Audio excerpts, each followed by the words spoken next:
39 games down and just 5 more left to go for the Newport Gulls as they make their late season surge through the top of the South Division standings. I'm Harry Tidrow, and I welcome you to Cardines Field for tonight's Friday night action between the Newport Gulls and Bristol Blues. Can Newport extend the winning streak to 3? We're going to break down today's possibilities on the NECBL broadcast pregame show, starting right now.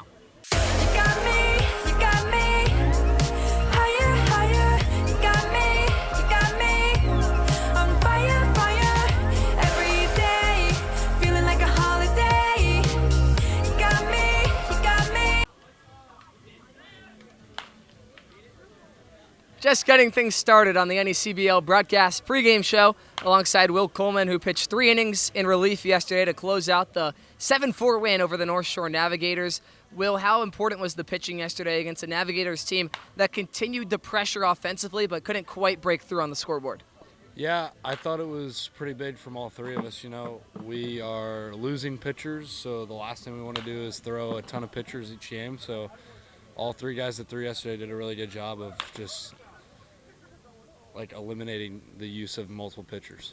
I want to put some focus on that last play. The base is loaded with 2 outs, and Ernie Echeverria back picks to the third baseman Braxton Trammell to pick up the 3rd out of the ball game. Just how important was that to know that the man behind the plate has your back? Yeah, it was huge because I had been struggling the past 2 batters from them, and then just for him to pick that guy off kind of saved me. So it was huge. We got to ask. It's National Intern Day for the Newport Gulls. Do you have a number 1, Will? Do I have a favorite intern? Yes. Yeah, I can't say it, though. It's a secret? Yeah, it's a secret. Initials? No, I can't say it's a secret. Okay, well, we'll see if we can find out Will Coleman's favorite intern on the broadcast today. Bristol Blues and Newport Gulls live at 6:35, but the pregame show rolls on after this. Most people spend their time trying to fit in. Not me. I want to be all in. I want to be in too deep, in the moment, in the center of it all, in the room where it happens. In it to make a difference every single moment of every single day. So grit your teeth and smile. Be ready to take on adversity. Be ready to transform the world. Ready for whatever life has in store. So, you in?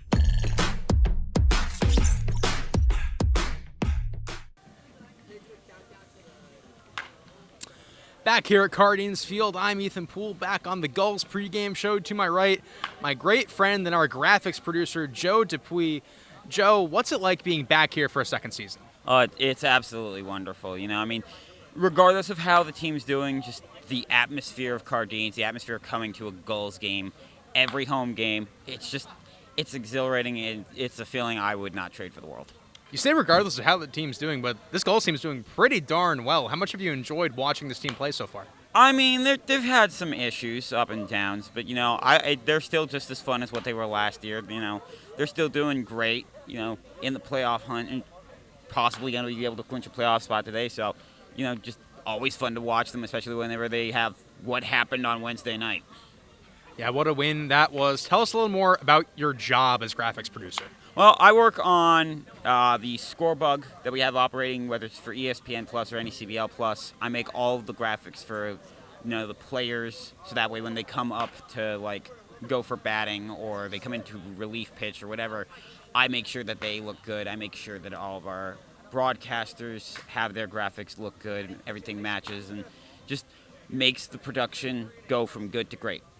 And what do you love most about the actual work behind that, not just how it looks? The creativity, you know. I mean, getting to work with ESPN's graphics is great, but getting to work with them and also add my own little flair to it with adding some extra color, whether it's for school colors for the players or just the team colors in general, always fun. I love being creative. I love working with creative minds, and we've got plenty of creative minds throughout the internship this year, just like we had last year. One of the best in the biz to my right, Joe Dupuis. Thanks so much for taking the time. We'll be right back on the NECBL Newport Gulls pregame show. We are the heartbeat of innovation, the ones who care for your heart as if it were our own. We are challengers who never settle. We are healers who turn fear into hope and the impossible into done. We are at the heart of this community, providing advanced, nationally recognized medicine. We are South Coast Health, Heart and Vascular.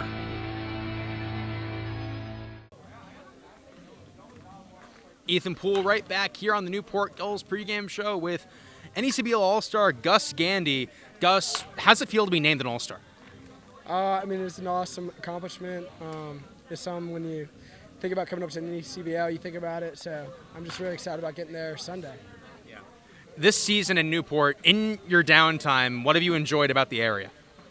Honestly, like Thames Street, I think that's how you pronounce it. I mean, it's unbelievable. I mean, the environment that we get here at in Newport is unlike any other. So it's been awesome.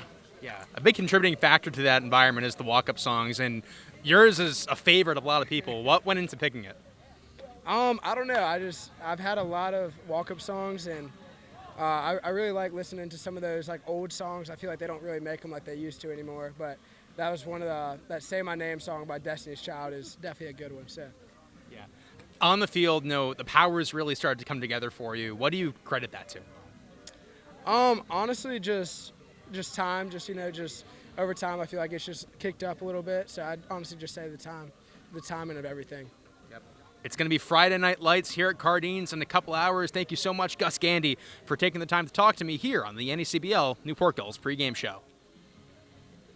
Whoa! Who knew I would make it this far? They hated, they never believed me. Yeah, I would never drop the ball. I know I make it look easy. Yeah, Mayweather with the defense. Moment I gotta keep going. I'm shaking the dice and I'm kicking and rolling. They already know. Welcome you back on the NECBL broadcast pregame show alongside probably the most important member of the Newport Gulls, Jacob, the Bat Boy. Jacob, what's it been like working with Newport this season? It's been great. They've been a good team. I think I have a decent chance to make the playoffs, and yeah. Very good. All right, how about at home when you're at Cardines? What's your favorite part of all the home games? Probably just seeing team play. All right, final question for you. You got a favorite player on the team?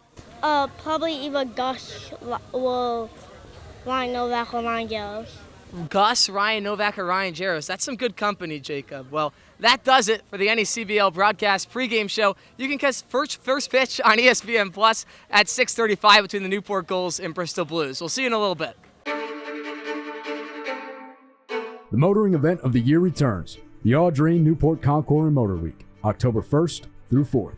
Witness breathtaking automobiles against the stunning backdrop of coastline and historic venues. From celebrated events like the Gathering and Concours d'Elegance to the all-new Supercar and Hypercar Concours, and free access to the Concours Village. There's something for all to enjoy. Join us in our chair Jay Leno in celebrating automotive excellence, luxury, and community. Tickets on sale now. The starting lineup for the Newport Gulls. Leading off, the shortstop, number 5, Gus Gandy of Samford University and St. Simons Island, Georgia. Batting second, the second baseman, number 15, Tristan Salinas of Rutgers University and Boone, North Carolina.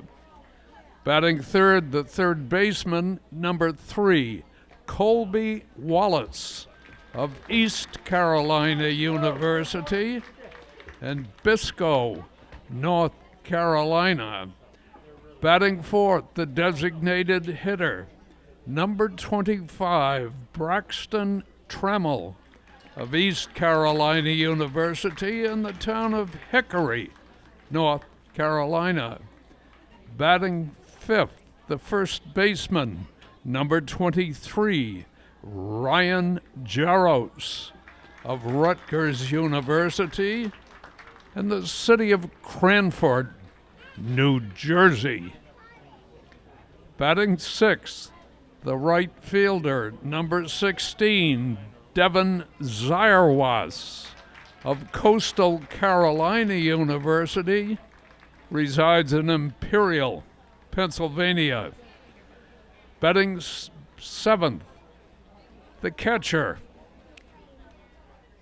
Ernie Echevarria of the University of Pennsylvania, calls Miami, Florida, home.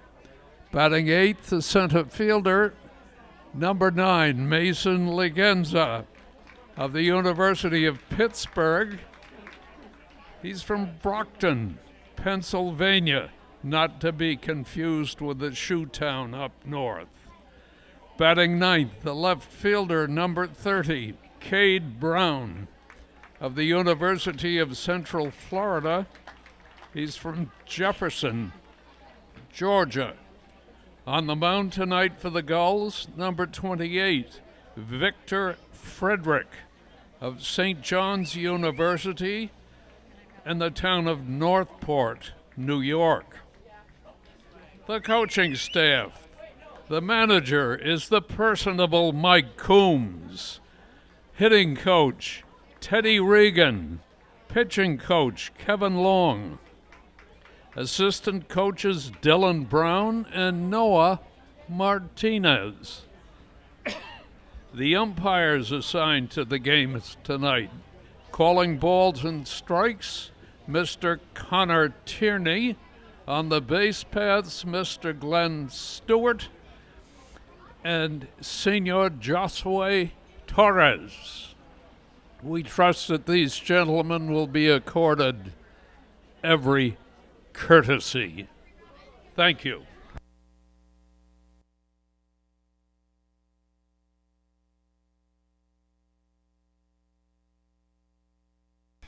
Thank you, Don, and good evening, Gulls fans, and welcome to Volunteer Appreciation Night at historic Cardines Field, featuring tonight's matchup between the Bristol Blues and your Newport Gulls.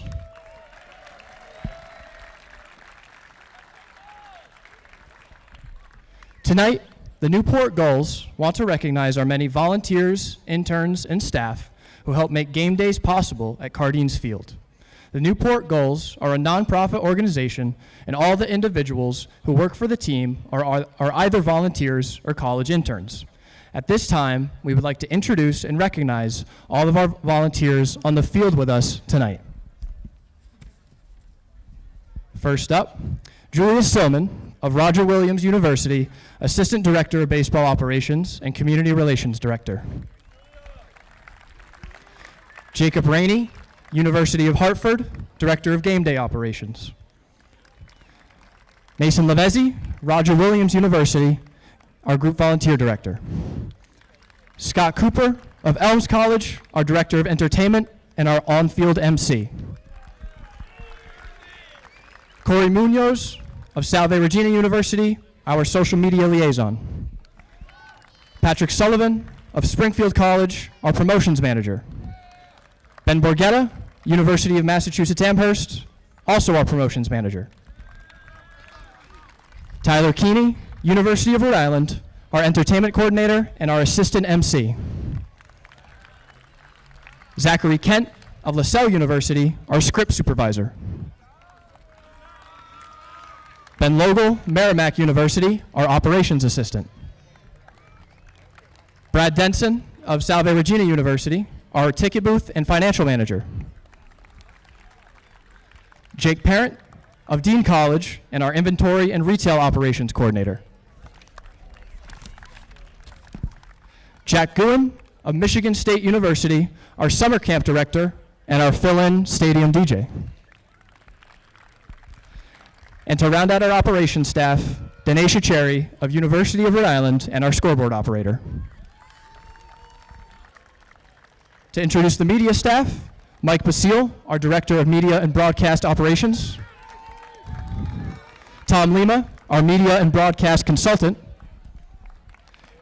Harry Tidwell of Syracuse University, our very own play-by-play broadcaster.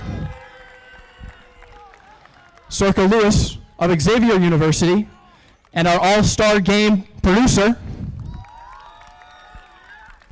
Matthew Benestead of Fairfield University, our media operations coordinator.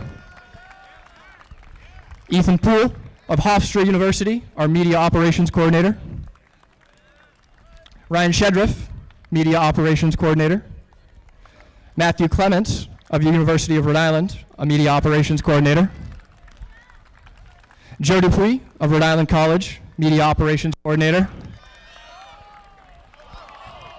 Carter Holubesco of Hofstra University, media operations coordinator. Veronica Borelli of Penn State University, media operations coordinator and sideline reporter. Adelina Aubin of Bryant University, Media Operations Coordinator and Sideline Reporter. Olivia DiMacedo, Emmanuel College and our Social Media Manager. Tyler Skorsky of Clemson University, also our Social Media Manager. And Michael Kiselka of Endicott College, our Head Photographer. Next up, our very own Analytics Department. Anthony Malcolm of Clemson University, our official scorer.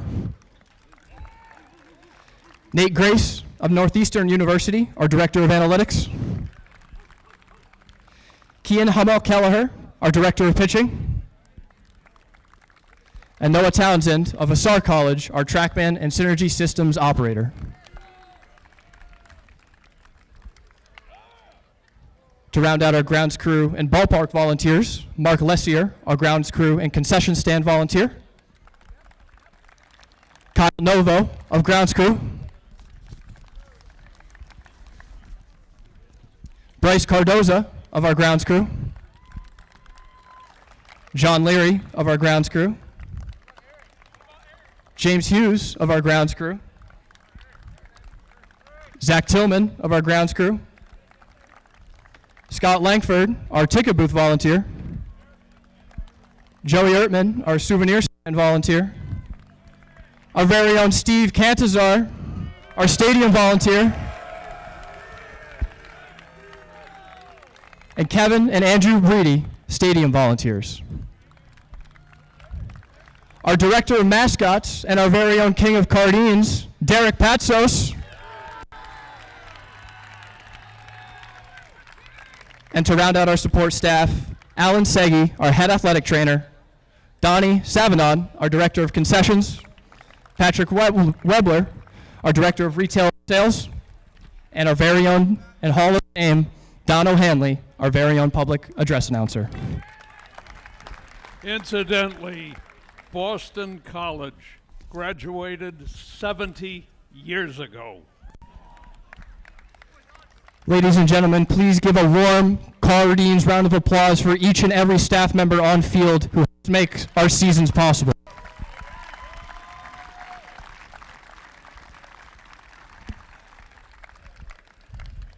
Gulls fans, there is one more volunteer that the Newport Gulls would like to recognize tonight. This past year, the Newport Gulls lost a cherished member of the Newport Gulls family, head photographer John Dilworth.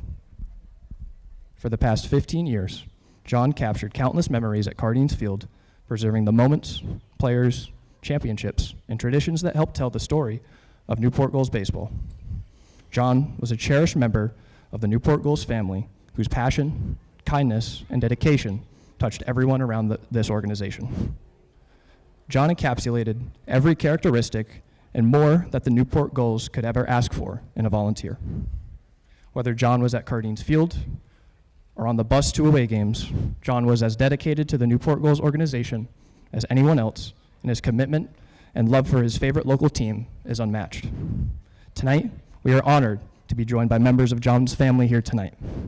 On behalf of John's dedication and commitment to the Newport Gulls, the Gulls are proud to present John's family with a commemorative plaque in John's honor. Thank you to the Dilworth family.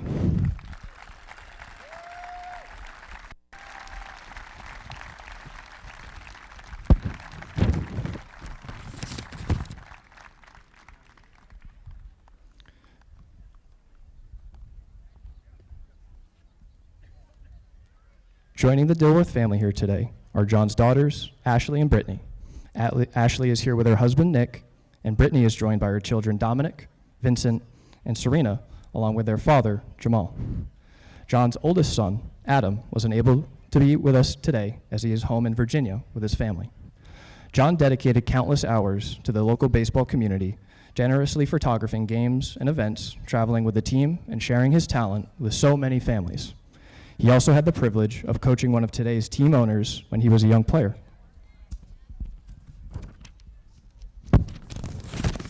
While we miss John every day, seeing the love and support from the community he cared about so deeply means so much more than words can express. John's family is truly honored to be here today as we all celebrate his life and legacy.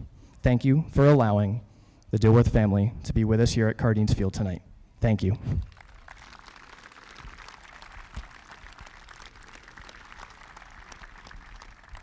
And to throw out tonight's ceremonial first pitches, I would first like to welcome up to the mound Dominic, who is 9 years old.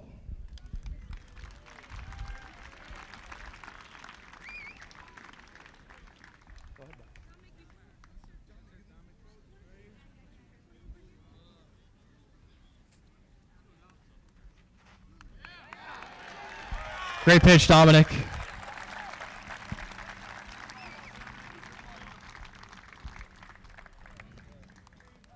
Next up is Vincent, who is 7 years old.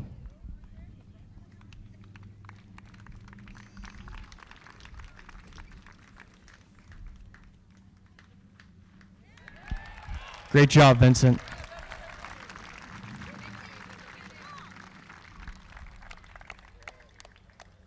Next up is Serena, who is 4 years old.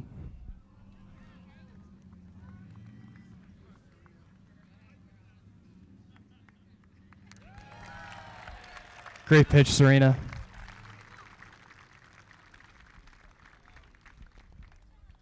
And for our last first pitch tonight is longtime Gulls Stadium volunteer and Gulls superfan, Steve Cantazar.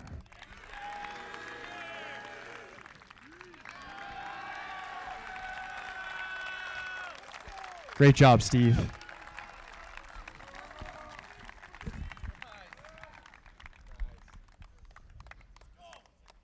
Ladies and gentlemen, at this time I'd ask you to please rise if you are able and remove your caps for the presentation of the nation's colors tonight.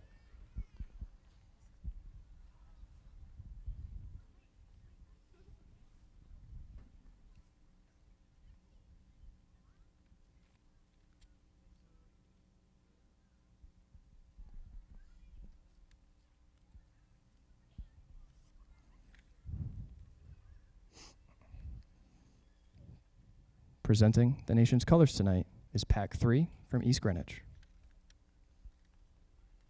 And performing tonight's national anthem are the Newport Navy Choristers.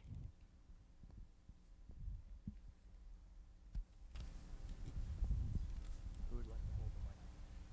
Lori will. Short one. Lori? With the red hair. Lori, would you like to hold the microphone for the group? How to do all that. Curve around. Oh, say, can you see by the dawn's early light what so proudly we hailed at the twilight's last gleaming, whose broad stripes and bright stars through the perilous fight o'er the ramparts we watched were so gallantly streaming. And the Rockies ring clear, the bombs bursting in air, gave proof through the night that our flag was still there. Oh, say does that star-spangled banner yet wave o'er the land of the free and the home of the brave.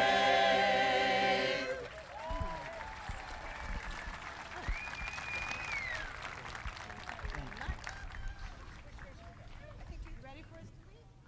Oh, no, you guys are going to stay right here. Stay right here.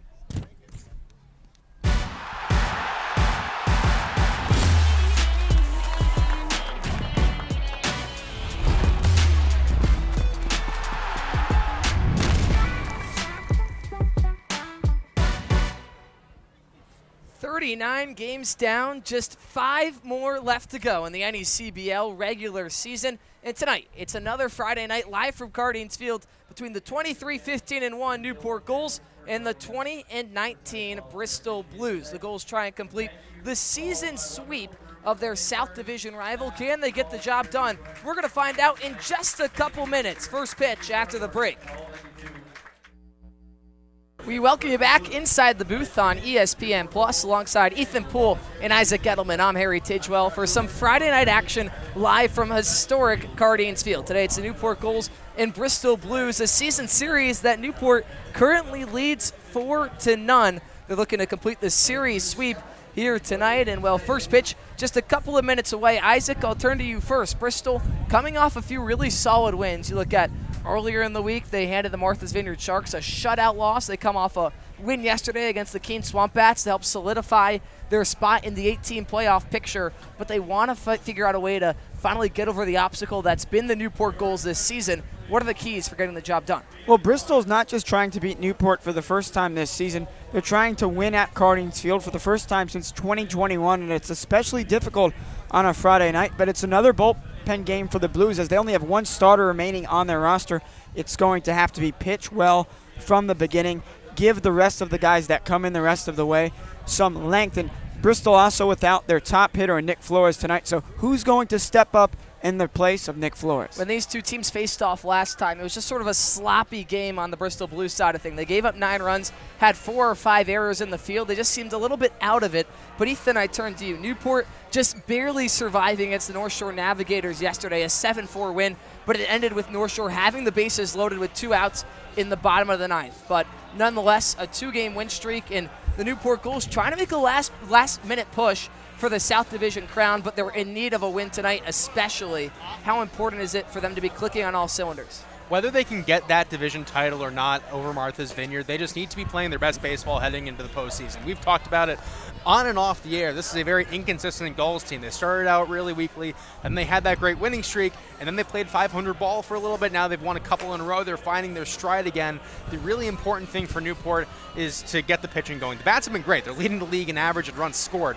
The arms need to be a little more consistent for Newport to be a legit championship threat. Well, we'll take a look at the man on the mound, Victor Frederick, making his 3rd start in the orange. He's started every one of his starts has been on a Friday night at Cardines. A 1.35 ERA with a 2-0 record, 13.1 innings pitched, a 1-to-1 walk to K8 ratio, 9 Ks, 9 walks. His last outing against Keene was by far his best. Went 5 innings, struck out 2, gave up just 1 hit in 3 walks, 1 unearned run as well. We'll see if he can shut out the Bristol Blues hitting lineup, who hasn't been all too great as of late, but we'll take a closer look. Isaac Edelman, take it away. Yeah, Martavius Thomas making his first start of the summer for Bristol, and he immediately slaps in at the number 1 hole. You look at Antonio Ducatelli, Krista Prima, and Cal Chance. Such a hot top of this lineup for the Blues, and Thomas Arecki batting 5th, Frank Gazenko 6th. Justin Ruiz back at the catcher position for the first time in over a month as Evan Menzel and J.J. Romatzik round out the order for the Bristol Blues. We'll take a quick look at who's backing up Victor Frederick in the field. The outfield left to right, Cade Brown, Mason Lagenza, Devin Zyrus. Kobe Wallace mans the hot corner, Gus Gandy and Tristan Salinas up the middle. Ryan Jaros over at the first base bag, and Ernie Echeverria, the battery mate for the right-hander. Out of St. John's, Victor Frederick. Braxton Trammell will be your DH.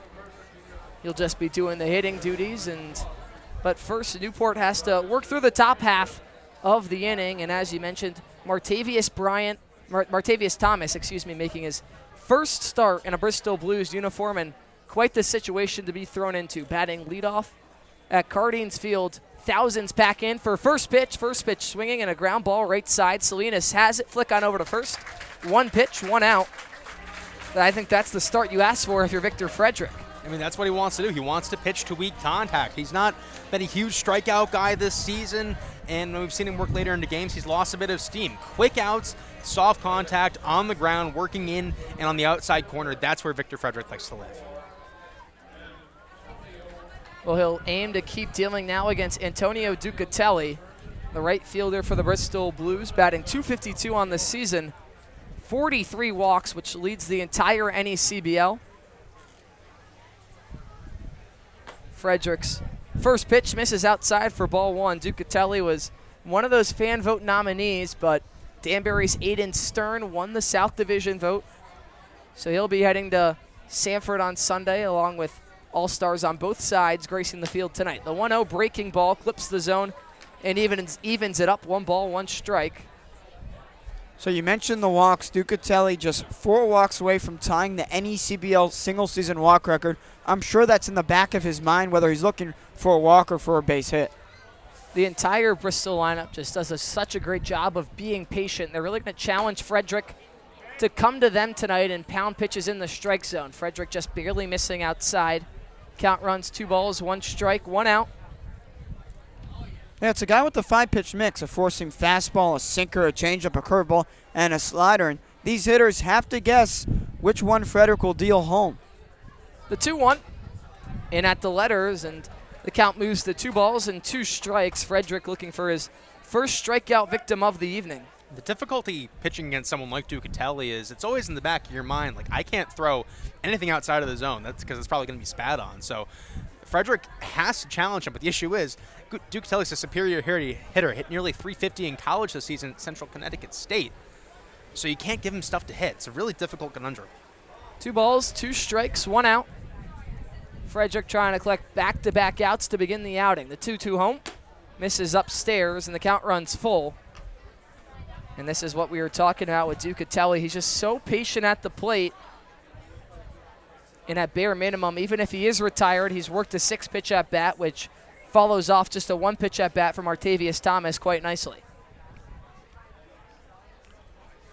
Payoff pitch, Frederick out of the windup, misses inside with the fastball for ball 4. So make it walk number 44 on the season for Antonio Ducatelli, now just 3 shy of the NECBL record, and gives way to Chris DePrima, the Yale Bulldog, in NECBL All-Star batting 3rd. And for the Blues as a team, that's walk number 242. They're 12 walks away from tying the NECBL single-season walk record as a team, which was set by Martha's Vineyard in 2019. So both for Ducatelli and as a team, Bristol trying to chase the walk record. Knocking on the door of NECBL history. So 1 man aboard with 1 out. The pitch home to DePrima. Fastball in at the belt for strike 1. And what a resilient player Chris DePrima is. Didn't appear in 2025 due to injury, and this season 2nd team All-Ivy, all-tournament team in the Ivy League, 2nd in batting average, on-base percentage, and hits in the Ivy League. He is one of the premier players in that conference. 2 balls, 1 strike, 1 out. Frederick out of the stretch, kicks and fires. Another fastball just above the knees, and works ahead quickly on the 3-hole. Chris DePrima, 0-2. Yeah, DePrima, the only Bristol player hitting above 300. He's hitting 339, and there's a reason he's Bristol's lone all-star hitter. Well-deserved, one of the hardest workers you can find in this locker room. Has such an analytical approach to the game. The 0-2, and it's a called strike on the outer 3rd part of the plate. Frederick just pounding the fastball in there, challenging Chris DePrima, and sends him down on just 3 pitches. The center fielder unable to even get the bat off of the shoulder. Yeah, you don't see DePrima strike out looking that often, and it's the 10th strikeout of the summer for Frederick, his first of the night. But now he has to face the lefty in Cal Chance. I forgot, we'll get more into it later, but DePrima actually at 3rd base today. When he's gone against Newport, he's been in the outfield the majority of the time, but they slot him at the hot corner tonight. And it's the first time since high school he's playing at the hot corner. Yeah, I was wondering. I feel like I haven't seen him there at all. You want to talk about a team that's kind of stretched thin, you got to get creative. So now Cal Chance, the cleanup man, lefty, stands on in. The count 1 ball, no strikes. Pitch home, misses upstairs. So a favorable 2-0 hitters count to number 25, batting .297 on the season, 12 RBIs as well. You wonder if they'd put Ducatelli in motion, try and get him into scoring position. I doubt it on this pitch. Frederick's probably going to go fastball with the 2-0 count. See what he goes with. 2-0 home. Fastball grounded right side to a knee. Jaros has it cleanly and taps on the bag for out number 3. So El Ducatelli works away aboard by guess what, the walk. He's stranded over there at first base. The Newport Gulls will have their first chances when we return on NECBL Plus. I'm turning dreams into reality. In the lab with the formula and chemistry. The memories spark and motivate and make the industry shake. We put the balls in the brakes. I'm talking one chance at best, yes. Painting pictures for the culture, keep the brushes fresh. Flip the cover, work the drummer, passion never rests. Freedom is a teacher under pressure, now we blessed. Yeah. It's one art, one shot, now the future is yours. Go! Stadionic's primary goal is to maximize fan safety and amplify the fan experience so that you or your client get exactly what you envision. Welcome into beautiful Chapel Hill, North Carolina. It's downright gorgeous.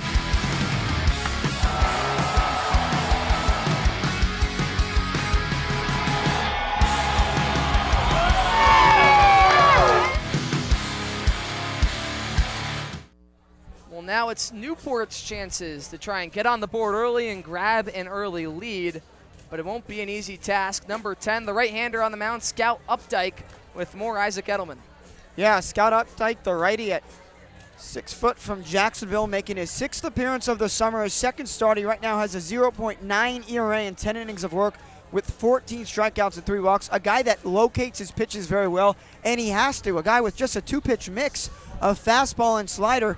And Updike, one of those fun people to talk to, going back to Jacksonville in the A-Sun for his 6th season. A whole lot of experience, the exact guy you want on the mound to kick off a bullpen game if you're the Bristol Blues when it's a must-win game like this. Just barely sitting above the 500 mark at 20-19, trying to cling to one of the 8 NECBL playoff spots. It's been really heating up down the stretch. A couple of teams have just gotten so hot. You think about the Danbury Westerners, but before we get into the standings, let's take a quick look at the Bristol Blues defensive lineup, which ranks first in the entire NECBL. Yeah, Christopher DePrima getting the start at third base. His first time at the hot corner since high school as Evan Menzel's at short. J.J. Romatzik filling in for Flores at second. Thomas Arecki, Bristol's catcher, at first tonight. And from left to right in the outfield, Cal Chance, Martavius Thomas, and Antonio Ducatelli, with Justin Ruiz catching Scout Updike tonight on the bump. We'll take a look at the Newport batting order. Gus Gandy leads things off, followed by his all-star counterpart in Tristan Salinas. The first pitch from Updike to Gandy is fouled off backwards left side for strike 1. Colby Wallace bats third. Braxton Trammell, his Eastern Carolina teammate, bats cleanup. Ryan Jaros and Devin Zyrus 5th and 6th. Ernie Echeverria and Mason Legenza go 7th and 8th. And Cade Brown rounds out today's batting lineup for the Newport Gulls, who lead the league in terms of batting average along with on-base and slugging. A breaking ball by Updike upstairs as the count evens up 1-1. And the Gulls do nothing but score runs. That was an issue earlier in the season. The pitching was elite, and the bats just couldn't get going. The pitching has still been good, inconsistent at times, but the bats have just been alive all year. It's been a matter of putting a complete game together if you Newport. They lead in so many categories, of course, on the offensive side, but their pitching also ranks atop the NECBL in terms of the amount of batters they're striking out. They're fielding towards the top of the league as well, but there just always seems to be one of the 3 parts falter in every loss they've had this season, 15 to be exact. Gus Gandy sent down swinging, fooled by the breaking ball for the first out of the inning. Yeah, good sign for Scout Updike. His slider is working early on. He last pitched at North Shore on July 18th. He went 4 innings, gave up just 3 hits, 1 run, which came on a home run to deep left field with 4 strikeouts. And before that outing, his ERA was at 0.00, but the fact that it's still sub-1 shows you he's been dominant this summer. For someone with only 2 pitches to have such a great ERA, those have to be 2+ pitches that you're able to locate really well, as you said. Trying to keep hitters off balance. The first pitch to Salinas misses low and away for ball 1. And it's Updike's 2nd summer in the NECBL. Last year played for the Martha's Vineyard Sharks in the regular season before his contract was bought out by the Falmouth Commodores of the Cape Cod League for the postseason. So much experience out of the right-hander. The 1-0, big swing and a miss by Tristan Salinas. Went down low chasing the breaking ball and came up empty-handed. You talk about experience. He won the Bristol Blues annual golf tournament with Boston Red Sox Hall of Famer Bill Spaceman Lee. And he's also appeared as a bullpen catcher this summer for Bristol. So he does it all. A jack of all trades, if you will. Salinas once again swinging. Can't quite catch it. And now behind 1-2. And I got to speak to his father, John Updike.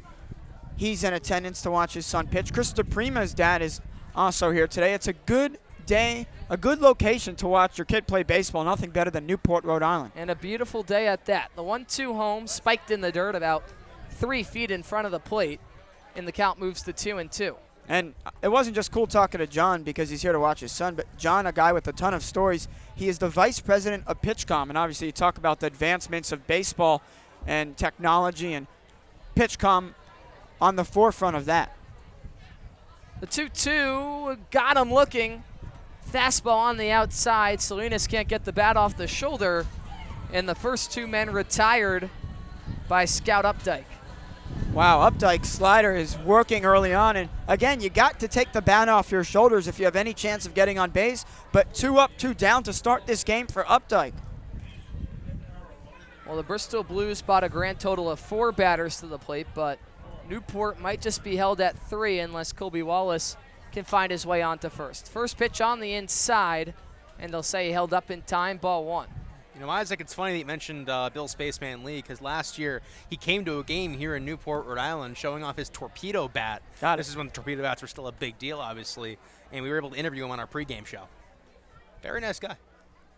I remember being a Yankees fan, how fascinating those were when the Yankees hit like 5-6 home runs in the season opener. Wallace fouls one back into the netting. Count evens up, 1 ball, 1 strike, as you're saying, Ethan. Yeah, with the torpedo bats, that fad died out quickly, didn't it? Obviously, players still use them, but the fascination died quickly when there were a few guys that used them and were hitting 150 with no power.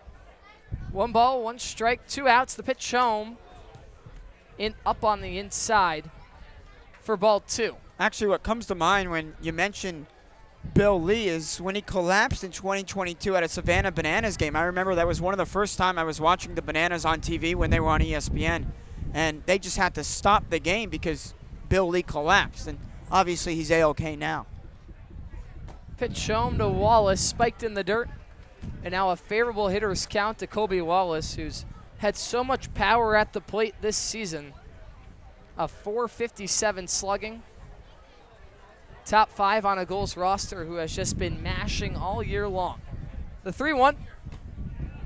Strike 2 looking, count runs full, with 2 outs in the bottom of the first. Looks like Wallace wanted ball 4 on that one, a little inside. He started to move a little bit to first before getting the strike call. I'll tell you what, Updike has been pounding the inside part of the plate against Wallace. It seems like the entire at-bat. The payoff pitch home, got him swinging, strike 3. Scout Updike strikes out the side. The goalies go 1-2-3 in the bottom of the first. Still a scoreless affair here in Newport. Stay tuned for the top of the second on ESPN+.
Welcome you back for the top of the second. Zarecki, Frankenzenko, and Justin Ruiz, 2 up for the Bristol Blues after they managed just 1 lone base runner during the top of the first. Victor Frederick looked pretty strong out there.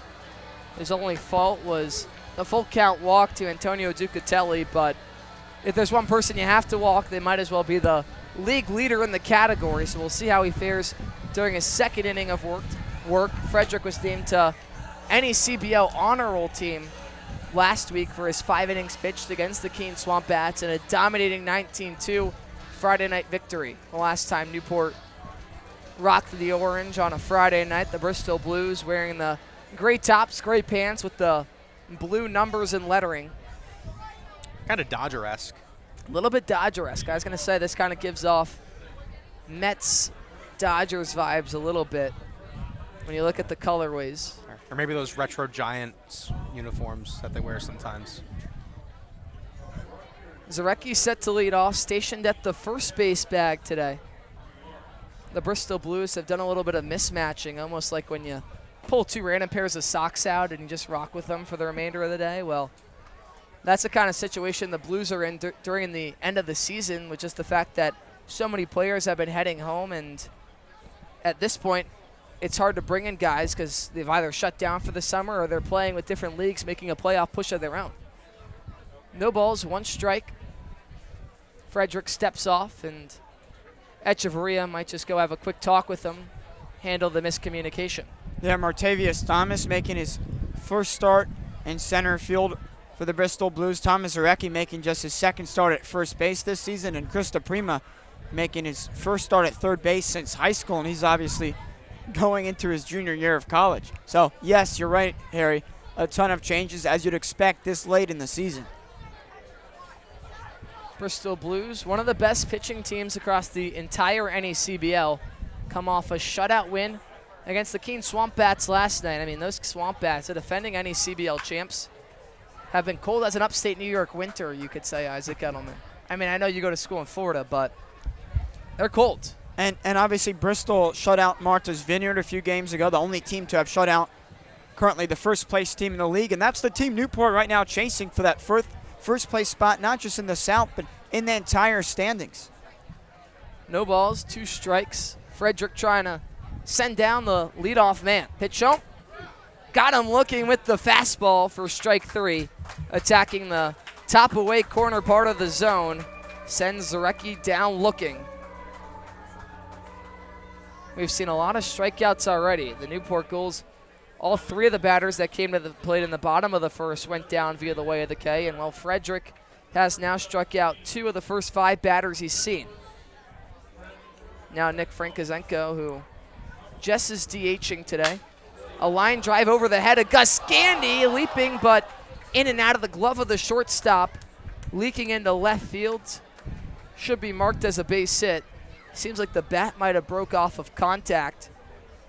So Frankozenko has the first hit of the ball game for either ball club, and now stands at first base with one out, and Justin Ruiz heading to the plate. Nearly another highlight reel play for Gus Gandy, though. He's had a couple near misses like that this season where he's done nearly everything right. That one, maybe just needed a couple more inches of air, maybe to get that glove up a bit higher. Looked like he timed the jump well, just couldn't end up making the play. Justin Ruiz just wrapped up his freshman year at High Point, batting 167 on the season.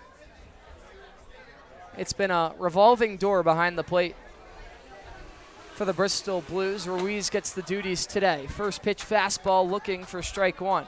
Yeah, Ruiz, if you ask me, is Bristol's best defensive catcher. And if you look at the stat sheets, he hasn't played in many games because he's been in Miami this last week. But while the 305 may be better than Bristol, Connecticut, he does care about this team winning and advancing far in the playoffs come the beginning of August. Making just his 11th start of the season, Frederick misses with the fastball as the count evens up 1 ball, 1 strike with 1 out and a man off of first in Nick Frankozenko. Ruiz from Miami went to Doral Academy. He hit .265 this past season at High Point, was their everyday catcher behind the dish. The 1-1. Once again missing away. And now Ruiz ahead in the count, 2 balls and 1 strike. And Ruiz, someone that doesn't strike out a whole lot, only went down by way of the K 22 times in college this season. A very quick swing. He's able to get the hands out in front a whole lot. Chopper back up the middle, could be 2. Salinas has it, flipped to Gandy for 1. Does he have time on a hop? In and out of the glove of Ryan Jaros. Seems like Ruiz might have been able to beat it out regardless. So a 4-6 fielder's choice for the second out of the inning. Just a slow chopper up the middle. Salinas had to move all the way in onto the grass for, but they're able to secure the out and the lead runner at that. Yeah, now they bring a lefty up to the dish and the Yukon product, Evan Menzel. But look, for Ruiz, he's a little probably rusty from being in Miami, not touching the baseball bat. So at least to put bat on ball, that is a good sign. Well, now Evan Menzel, the shortstop, who last time I was at Bristol had a couple of highlight reel plays out in the field, but trying to make an offensive impact as well. First pitch from Frederick in at the knees for strike one. Yeah, when Bristol was at Cardinals Field Monday night, Menzel wasn't with the team, and that's why we didn't see him at shortstop. Instead, they moved Nick Flores to shortstop, not his everyday position, and it resulted in 2 errors for Flores. Bristol as a team had 5 errors Monday night. Very sloppy performance for the NECBL's best fielding teams in terms of fielding percentage. Frederick just barely misses outside. 1 ball, 1 strike with 2 outs. And it's an impressive adjustment from Menzel. He was UConn's primary second baseman this season. That's not an easy transition to make. You've got so much more range you need to cover.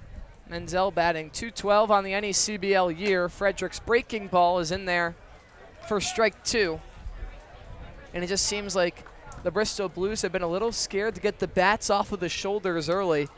Both the Frederick strikeouts have been looking. We'll see if Menzel is any different in the 1-2 count. Frederick, righty on lefty, kicks and fires. Got him swinging, strike 3. So Menzel does in fact get the bat off the shoulder, but is way behind the fastball. Frederick picks up his 3rd K of the day, and the Bristol Blues held scoreless through 2. We'll be back for the home half on ESPN Plus after this. Who knew I would make it this far? They hated, they never believed me. Yeah, I would never drop the ball. I know I make it look easy. Yeah, Mayweather with the defense. Moment I gotta keep going. I'm shaking the dice and I'm kicking and rolling. They already know. We are the heartbeat of innovation. The ones who care for your heart as if it were our own. We are challengers who never settle. We are healers who turn fear into hope and the impossible into done. We are at the heart of this community, providing advanced, nationally recognized medicine.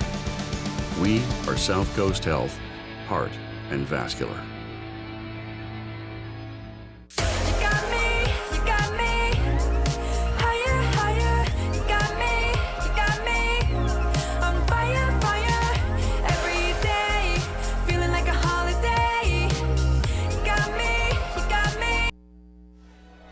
Look at Gus Scandy rocking that beautiful Zephyr cap. Zephyr is the official on-field cap of the NECBL, also known as Z-Hats. Zephyr is the authentic college hat with over 800 colleges and channels that same energy and creativity into building custom hats of all types for pro sports teams, clothing brands, and companies everywhere. Make sure to pick up your Bristol Blues or Newport Gulls official on-field cap today. Newport trying to get on the board in the bottom of the 2nd and grab an early lead. That's exactly what they did in their 7-4 win against the North Shore Navigators last night. Scored 4 runs before North Shore even came up to the plate. All of those coming during the top of the 1st, and they rode that early lead all the way through. It was a very exciting finish. The Navigators had a couple of opportunities through the later innings, but just couldn't quite cash in. It all came down to bases loaded, 2 outs in the bottom of the 9th, down by 3, and Ernie Echeverria back-picked the lead runner off of 3rd to call game, giving Newport their 23rd win on the season, their 2nd straight, and they try to move the win streak to 3 here tonight. Playing host to the Bristol Blues, also seeking the series sweep as well, already 4-0 on the year. It'll be 4-5-6, 2 up for Newport. Braxton Trammell, the DH, Ryan Jaros, the first baseman, and Devin Zyrus, the right fielder, will try and find better luck against Scout Updike, who was nothing short of phenomenal during that first inning of work, Isaac. I mean, anytime you strike out the side, it's a good sign for a pitcher, but especially to begin a game, that means you're facing the top of the order. And we know that Newport's top of the order is so dangerous. It's a big reason why they come in leading the NECBL in batting average. He was quite efficient as well. Took him just 15 pitches to get through the Newport bats. Now Braxton Trammell, a swing and a miss at the first pitch breaking ball. Trammell has really come alive as of late, a .224 batting average on the year, but his swing has been better than ever during the last 2 weeks of NECBL action. Named to the honor roll for his play last week, trying to keep the momentum rolling. He's been demolishing the baseball. Sometimes we see guys come to this league and they just need a few weeks. We saw it with Ryan Novak last season. At the end of the season, he was raking. Same for Trammell right now. Especially considering Trammell came off a season-ending injury during his sophomore year at Eastern Carolina where he didn't get to see any action on the field. It was just a matter of knocking off some of the rust. Count moves to 1-2. Updike looking for his 4th straight K to open up the ball game. A right-hander kicks and fires and spikes it in the dirt as the count evens up. 2 balls and 2 strikes. Not a bad miss trying to get Trey Mel to chase something he's done. He has a team high 39 strikeouts this summer with nobody on base who could afford to get some dirt on that baseball. Pitch home. Trammell roping one down the right field line, but just barely foul. Absolutely torched off the bat. But instead, the count 2-2. Yeah, but that's what we were talking about. No, in June, he wasn't hitting screaming line drives, even if that went foul. He's getting such good contact on the ball. Pitch home. Misses off the outside, so the count runs full. And Trammell doing what he's done best as of late, just working these at-bats, even when he falls behind. This count was 1-2 at one point, and now Trammell just 1 pitch away from being Newport's first base runner. The payoff pitch home, and there you go. Trammell works the walk. Updike misses up and away. And Newport gets the leadoff man on, gives way to Ryan Jaros, who, when Newport was last home on Wednesday evening, drove in the game-tying runs with a 2 RBI single in the bottom of the 9th. And then listen to this, Isaac. He was on second, a pass ball gets past the catcher. Rounding third, makes contact with Mystic Schooner's Christian Butera and was awarded home plate via the obstruction. Pop fly, right center field. Anthony Ducatelli underneath it, but it's Martavius Thomas making the catch. The center fielder calling off his counterpart, hauls it in for out number 1. Yeah, routine fly ball, but for us, it's the first time we're seeing Thomas touch a fly ball in the outfield this summer. This is a guy with a ton of speed. He's also a switch hitter for Bristol, and he won't have that many games to get adjusted, right? It's the hot stretch of the season right now. You have to get going right away. So after just 1 pitch to Ryan Jaros, it now turns over to Devin Zyrus, who had a double in yesterday's performance. He's been a clutch machine as well. It seems like every time runners are in scoring position, he finds a hole on the right side of the field. Not only clutch, but so steady as well. Pops it up, opposite side, out of play. Over the netting, Stadionic, the official netting and facility partner of the New England League. Stadionic's netting, wall padding and facility solutions have been featured in Major League Baseball venues, including Citi Field, home of the New York Mets, and Truist Park, home of the Atlanta Braves, as well as collegiate facilities throughout the entire country, including Isaac Edelman's own Florida, North Carolina, Clemson, Texas, and many more. From design to fabrication to installation, Stadionic is making sports facilities iconic. Pitch misses below the zone, and the first ball of the at-bat to Devin Zyrus. 1 ball, 2 strikes. Zyrus, not your traditional number 6 hitter, though. A team high 31 walks, leads the team with a 489 on base percentage, and is second with a 333 average. Yet he's batting this far in the lineup. They've been bouncing him up and down the lineup a little bit more. Fly ball to right center field. Ducatelli able to track it down. A loud second out of the inning. That had extra bases written all over it. But a great job of turning the hips and getting back all the way to the ivy if you're Antonio Ducatelli. Just enough room to make the catch.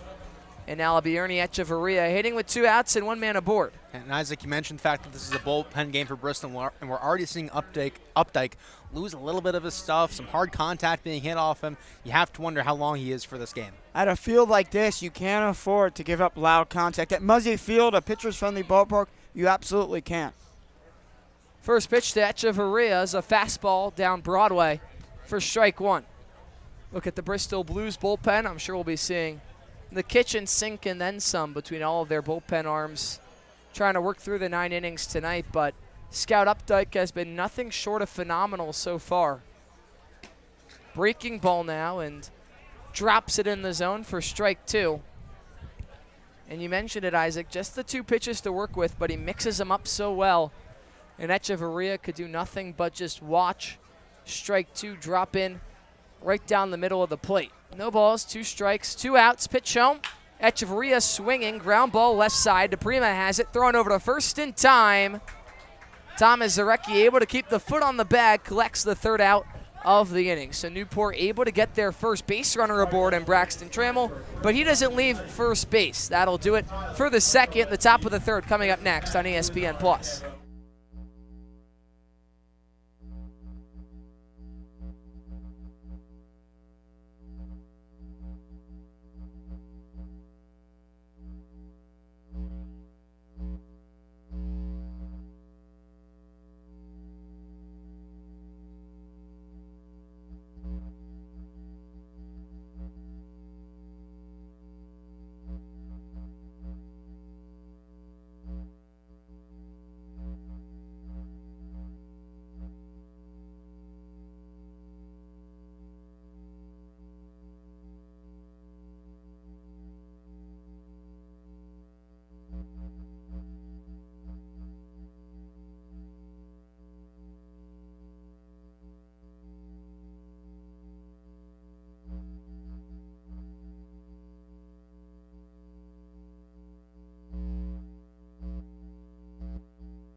It's intern day at the ballpark, and while that means that the interns get to eat the Moz donuts, Matt Benestad absolutely devoured that pink frosting with some of the sprinkles as well. And he won. That's about the furthest we've seen anybody make it all season. Be careful chewing on that. Well, Victor Frederick out there for his third inning of work. He's allowed just 2 base runners through the first 2 innings, and he'll face J.J. Romatzik, and then the top of the order in Martavius Thomas and Antonio Ducatelli due up in the top of the third. I mean, can I just say, I can't imagine eating that fast anyway, but especially when you have another 7 innings of a job to do, I feel like that just wrecks your stomach. I mean, if you're a fan, it's one thing. You can just sit, enjoy the game. If you get sick, you can leave. But, like, I could never, like, I can't have donuts anyway, but if I was to eat, like, a piece of pizza that fast or something, I don't know if I'd be able to function on camera the rest of the night. I don't know. I'd be able to. Well, I really like donuts, though. Stomach of champions, Eric? Especially the strawberry frosting. I fold underneath that. Romatzik set to lead off, the 9-hole hitter, playing second base today. Hasn't had the greatest offensive numbers on the season, just a .077 batting average. Trying to turn things around down the final stretch of the NECBL season. Both of these teams 39 games in, just 5 more left to go before the beginning of postseason play. Playoff picture really beginning to tighten up. As of right now, both the Gulls and Bristol Blues on the inside, but Newport, as it stands, the #1 wild card team, the Bristol Blues. The 5th out of 6 to make it. They have a 1.5 game lead against the Valley Blue Sox, who are the first team on the outside. That win against the Keene Swamp Bats last night, I'll tell you, Isaac, was definitely a big one and gave the Blues a little bit more breathing room. 1 ball, 2 strikes. Frederick working out of the windup, kicks and fires. A fastball fouled straight backwards, and we'll do it again. Yes. Looks like Frederick's velo is up a couple ticks than it was on Friday. He is pounding the fastball into the zone, looking really good so far. And look, while Keene maybe not having the best season that they maybe wanted to have, just the fact that they're the reigning champs, it provides momentum. Any type of win is momentum, in fact. But if Bristol can win right here at Cardines Field. A big swing and a miss on the breaking ball. J.J. Romatzik sent down swinging for the first out of the inning. Frederick has looked very solid so far. He comes off that 5-inning performance last week against the Keene Swamp Bats. Just continuing to roll on yet another Friday night as the lineup card turns back over to Martavius Thomas, making his first start on the year for the Bristol Blues. Grounded out on the first pitch he saw. This time takes ball 1. And his first ever at-bat as a Bristol Blues was a few nights ago against Upper Valley Nighthawks in the 9th inning. Down by 1, the bases loaded, and he drew a hit by pitch on a full count to tie it up. Swinging, fouls it back, strike 2. And you could tell he was just a little too amped up in that first at-bat, ahead of Frederick's fastball, and just rolled it over on the right side. Out of your leadoff man, you want to see a little bit more patience at the plate. We'll see if he can put together a better at-bat his second time up. 1 ball, 1 strike, 1 out. Frederick kicks and fires and misses the outside. 2 balls and 1 strike. Yeah, Thomas is a switch hitter. He told me before the game he has more power as a righty, but as a lefty, he puts more bat on ball, otherwise known as better contact. But he'll obviously position at the plate the opposite of the arm that the pitcher throws from. Go with what gives him the advantage. 2-1 in the dirt. 3 balls, 1 strike. There's been 1 knock on Frederick's game so far. So that a couple of bats have run a little long. Just 1 walk so far, but on the verge of issuing his second free pass, and he's reached 3 balls a couple of other times as well. The 3-1 home, right down the middle, but Thomas can do nothing but foul it backwards. And now the count runs full. The most impressive thing to me about Thomas is the resurgence he had at the end of the season. In college for Grambling State, he was down below 200, excuse me, at the end of March, and finished the season at 266. 3 balls, 2 strikes, 1 out in the top of the third. The payoff pitch home misses upstairs for ball 4. So the Bristol Blues once again get a man aboard like they have every inning so far, but we'll see if this time around they can move them the final 270 feet and get a run up on the scoreboard. Yeah, Antonio Ducatelli, who walked his first time up, now stands in. Now 243 walks on the summer, 11 shy of the NECBL single-season walk record, and that's a perfect transition to talk about the guy at the dish right now. I feel like we got to start getting a counter on the screen or something there. Eyeing down the record. Ducatelli, a big, healthy hack upstairs, comes up empty-handed for strike 1. And we saw that great at-bat he worked in the first inning, just leaving a couple really close pitches for balls. Frederick's got to work him hard here. The 0-1. Fastball again at the top of the zone. This time, Ducatelli able to get the hands to it, but fouls it off the netting and falls behind 0-2. And Isaac, I know you're not going to have exact numbers in front of you, but how many times has Ducatelli found himself in a 0-2 hole this season? Can't be often. Yeah, but I'll tell you, probably when he does, he doesn't go down on strikes and 3 pitches. He'll at least work another few balls or a few foul balls. A guy with a very good eye, but was late on that first fastball. We'll see if Frederick just rides the high heat the rest of the way through. No balls, 2 strikes, home to the lefty. Fastball again, this time middle part of the zone, and Ducatelli once again just a little too late on it. Shoots it foul left side.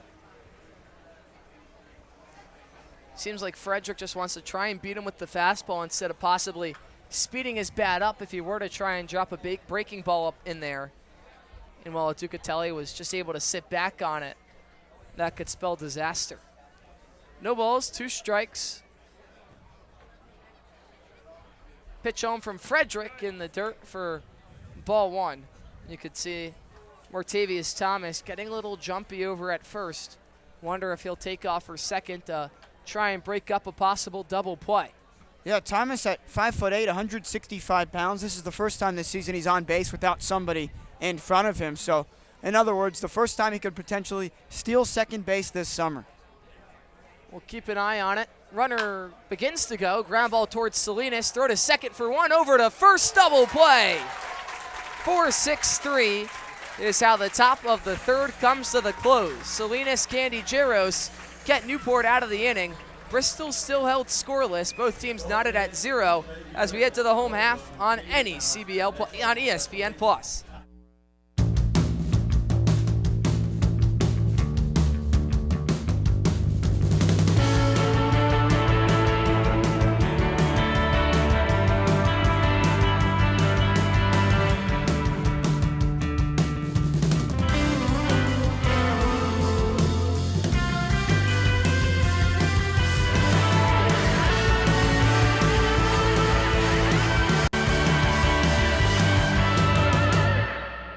What makes a great team hat? It starts with a Z. For decades, Zephyr has been making the most iconic headwear in the game, trusted by teams, colleges, and pros. We cut out the middlemen and work directly with our manufacturers, so you get top quality, fast turnaround, and prices that make sense. From bold designs to unbeatable fit, Zephyr hats are built to match the quality of your team, right down to the last stitch. Zephyr Team Headwear, born from experience, built for teams that stand out.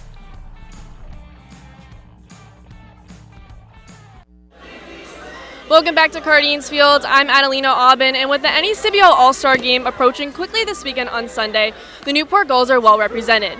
With 5 players receiving All-Star nominations, the Newport Gulls are yet to make another comeback. Back to you guys. Thank you so much, Adelina. The Newport Gulls trying to be first on the board, while the Bristol Blues have managed about a base runner per inning on average. They haven't been able to get anybody across home plate just yet. It'll be Mason Lagenza, Cade Brown, and then the top of the order, and Gus Gandy do it for the Newport Gulls. Scout Updike has allowed just 1 base runner so far. And what's supposed to be a bullpen game for Bristol, as many innings as you could get out of Updike would just be, at this point, would just be a cherry on top. Yeah, so far through 30 pitches across 2 innings. First pitch to Lagenza is a wave and a whiff at the breaking ball, low and away. And after he struck out the side in the first inning, did give up some loud contact in the second, but luckily Thomas and Ducatelli were out there in the outfield to track the baseballs down. It's been a fluctuate year for Mason Lagenza. He seemed to find his groove about 2 to 3 weeks ago, but he's cooled off a little bit as of late. I mean, you watch him during BP and you see all the potential that the 6'5 lefty has, but it's a matter of just carrying over that timing that he has in batting practice over to a game-type setting. He's found a lot of success in multiple appearances on the season, but trying to just drive up the consistency a little bit more. The 2-1 breaking ball way inside and way down low, but I think the kids call that a sword as Lagenza evens up the count. 2 balls, 2 strikes. You know who liked doing the sword? It was Trevor Bauer. Yeah. Ever thought about him? I'm a big baseball fan, and, you know, Trevor Bauer, whether not getting into what he did, but he has missed from a baseball perspective. 2-2 breaking ball once more, and Lagenza can't find it beneath the zone. It's strike 3. Scout Updike picks up another K on the day, his 4th of the evening. And now Cade Brown, the 9-hole hitter, will stand in. Cade Brown stationed in left field today. He's just been a jack of all trades for Newport in the field so far this season. He plays left and right and third base as well, and he's made highlight reel plays at each of those 3 positions.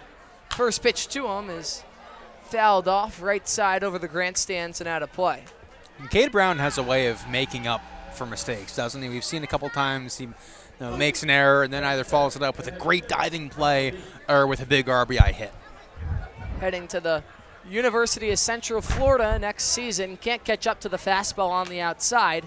And now the count once again quickly 0-2. That's just something that Updike has done so well. It's been working ahead on the Newport batters and having to force the bats to work out of jams.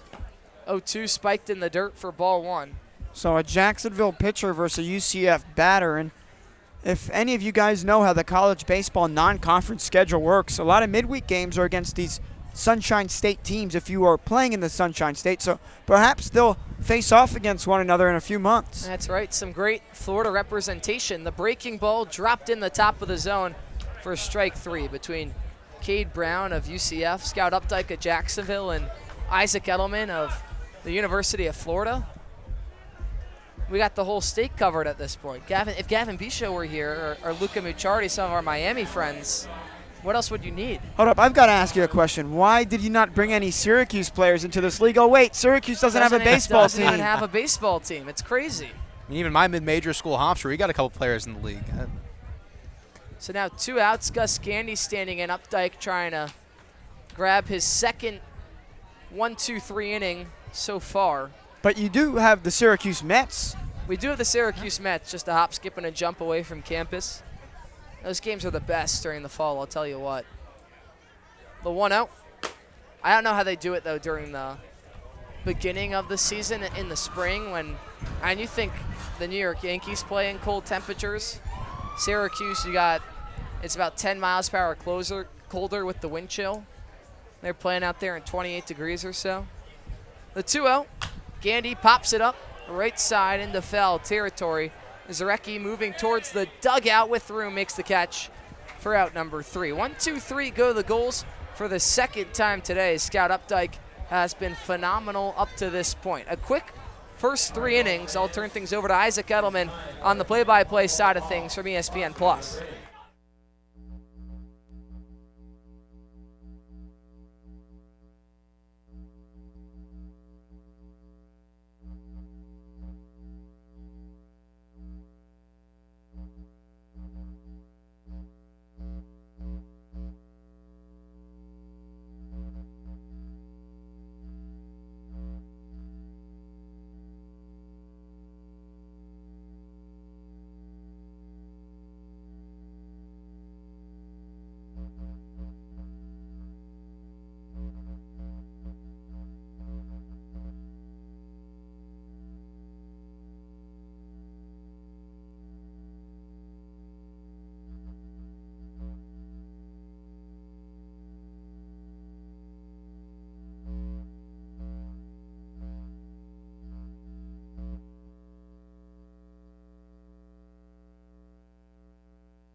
Pitchers duel so far through 3 innings here at beautiful Cardines Field in Newport, Rhode Island. And Scout Updike, very good on the mound for Bristol. And Victor Frederick as well so far through 3 innings. He's at 41 pitches. He's only given up 1 hit with 4 strikeouts and 2 walks to his name. And he'll face 3, 4, and 5 for the Bristol Blues here in the top of the 4th. Yeah, Frederick's been excellent. The pitching on both sides has been excellent, but the Newport Gulls, with limited pitching towards the end of the week, are going to need Frederick to work as far as he can. Only at 41 total pitches through his first 3 frames, and back towards the meat, top of the order for the Bristol Blues. Can he continue to be efficient with his performance?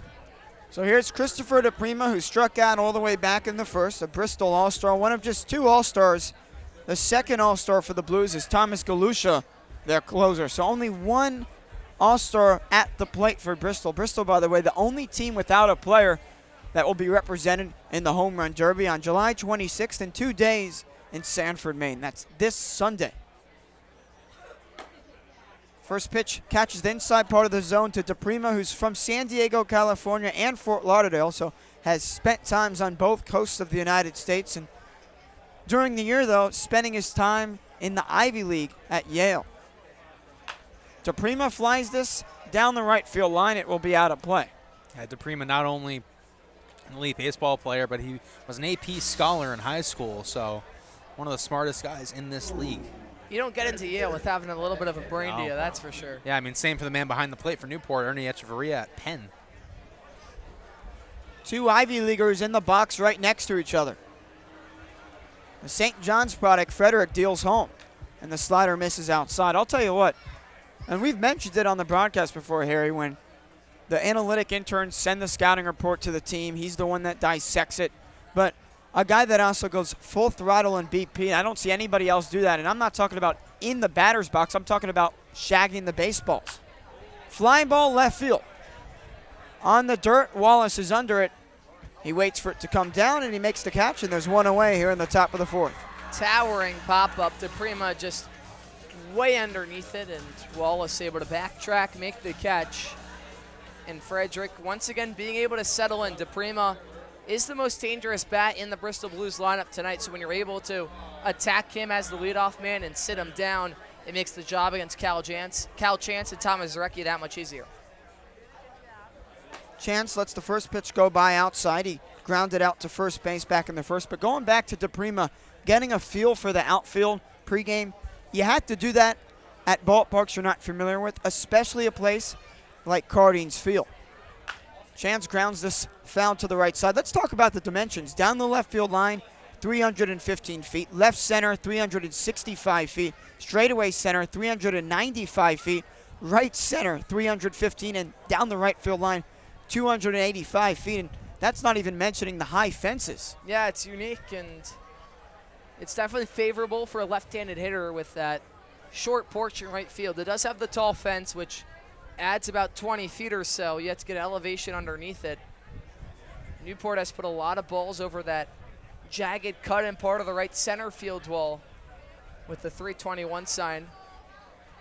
We'll see if either team can escape Cardines tonight. It's been a little while since we've had a home run. And that's not even mentioning the light pole in right center field, the ivy on the right field fencing, the trees that sometimes hang over the fence, and a ball could hit those trees and fall back into play, but it's ruled a home run. A lot of oddities, but that's what makes this stadium unique. That's why people watch the sport of baseball.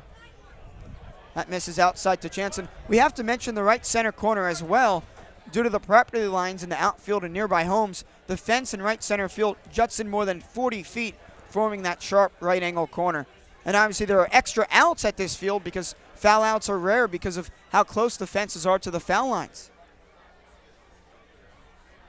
The count 2-2 to Chance. A good eye there, and the count runs full. And of course that warehouse hugs the right field line, so there's really no chalk a few feet more than the first base line, because the right field line, there's no room for chalk. It's just separated fair and foul by that warehouse. Yeah, that's right. Runs right into the wall. The payoff pitch home, swing and a miss. Chance can't touch that fastball, and quickly 2 away here in the top of the 4th. Yeah, and you could see Victor Frederick give that a little fist bump after getting the strikeout with the high fastball. That's about the most amped up we've seen him all day. A really good pitch and a really big moment. Worked the count all the way full and didn't want to lose it. Able to grab the win, and now searching for the 1-2-3 inning. It'd be his first on the day if he could sit down Thomas Zarecki. Zarecki struck out back in the second, and of course the location of Cardines Field. There's a sea breeze boost. Obviously this field located only a block away from the Atlantic Ocean, and that means the sea breeze, of course, has a frequent impact on play, and maybe Bristol could utilize the home run ball today on the road, something that they haven't been able to do much of this summer. Only 9 home runs, tied for least in the league. And Muzzy Field, not a place where the home run ball is common at all. Zarecki puts this in the air. It's fouled off to the right, and it goes into the street by the fire department. Yeah, you're right about Muzzy Field. It's 341 down the left field line, 405 to dead center, and 328 down the right field line. You've truly got to earn it there. There are a couple fields like that. Mackenzie Stadium up in Holyoke is one of them as well.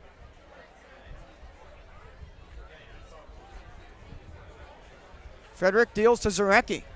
Zarecki grounds it to the right side into the glove of Jaros, and he'll step on first by himself. It's the first 1-2-3 inning of the night from Victor Frederick, and that sends us to the home half of the 4th inning here on ESPN+. Most people spend their time trying to fit in. Not me. I want to be all in. I want to be in too deep, in the moment, in the center of it all, in the room where it happens. In it to make a difference every single moment of every single day. So grit your teeth and smile. Be ready to take on adversity. Be ready to transform the world. Ready for whatever life has in store. So, you in?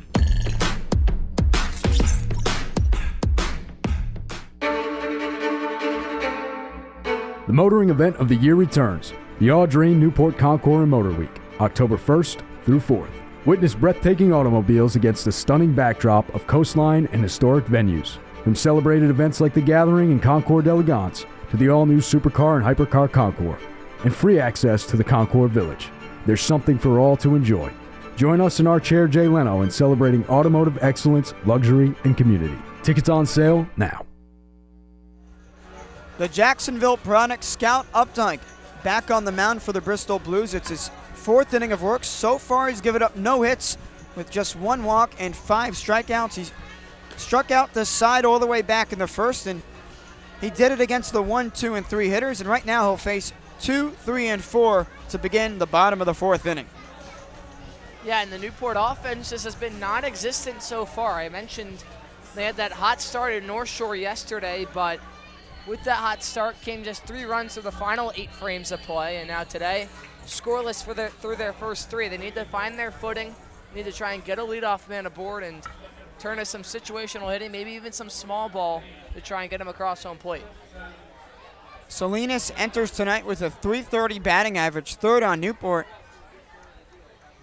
The Gulls, of course, have 5 Newport guys hitting above .300. Bristol has just 1, and that's the 3rd baseman, Chris DePrima.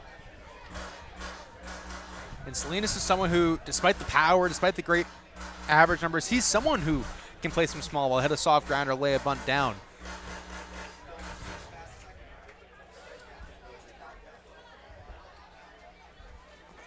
Swing and a miss at a pitch in the dirt, gets past Ruiz, and this is a perfect example of Scott Updike proving that you don't have to have a 5-pitch mix to really be successful on the mound. If you have a 2-pitch mix, though, here's the catch. You have to locate those pitches exceptionally well. Yeah, if you can play with both the vertical and horizontal part of your location against a Newport team that gets a lot of big swings at the baseball. I mean, they've now already reached 400 strikeouts on the year, 401 to be exact, which leads the entire NECBL in the box. And if you're able to just keep them off balance, you can find a whole lot of success. And one thing I love about Scott Updike, he's returning to Jacksonville for his 6th year, and his previous 5 years were spent at, guess where? Jacksonville. There's another strikeout for Scott Updike as he draws another swing and a miss. He's now up to 6 Ks on the night. Yeah, it feels like you never see that much loyalty today in college athletics, but Updike has been a Jacksonville lifer, I guess you could say. All 6 years with the program, all 5 years so far. Oh!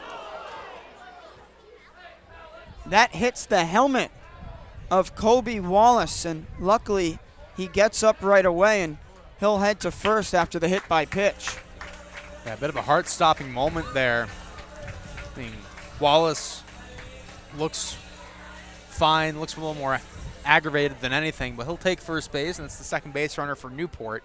Yeah, it'll definitely shake you up a little bit when you see a fastball run up and in like that, but he'll take the jog down to the first base bag, and Newport now at least has a base runner to work with. And they'll take it any way they can get, because right now they have yet to get a hit off of Scout Updike, but maybe Braxton Tramill could change that. He walked back in the second. Yeah, really patient at bat out of Trammell his first time up. The count ran full, and he just refused to go down without a fight. Tramill, the ECU product from the American Conference. That pitch finds the strike zone. Not that this matters, but I saw it was American Conference Football Media Day today, so for baseball media days, Braxton Tramill will have to wait a few months. Yeah, just a little bit longer, but right around the corner at the same time. These off seasons just fly on by. Rocketed into deep right center field. Ducatelli going back in front of the ivy, and it's off the wall. Extra bases for Braxton Tramill as Wallace stops at third. A double off the ivy for Braxton Tramill. It's the first hit of the night off of Scout Updike. Got a really good piece of it, sends it deep off the right center field wall, and you're right, extra bases written all over it. If it weren't for Ducatelli giving it a decent effort, then Wallace would have been able to score with ease. But the fact that he was able to get back to the wall and there's a little bit of uncertainty stops the third baseman at third base. And now the pressure on Ryan Jaros, who delivered just a couple of nights ago to pick up some RBIs. Coach Coombs asking the umpires to check on something. You wonder what this is about. Maybe there was contact on the base paths. That's the only thing I could think of. But maybe the floodgates will now open for Newport. Yeah, you wonder if maybe he's asking about that tree overhang, but they'll rule that it touched nothing, so it'll be the second and third with one out. But maybe the floodgates will open for Newport now that they have their first hit of the night.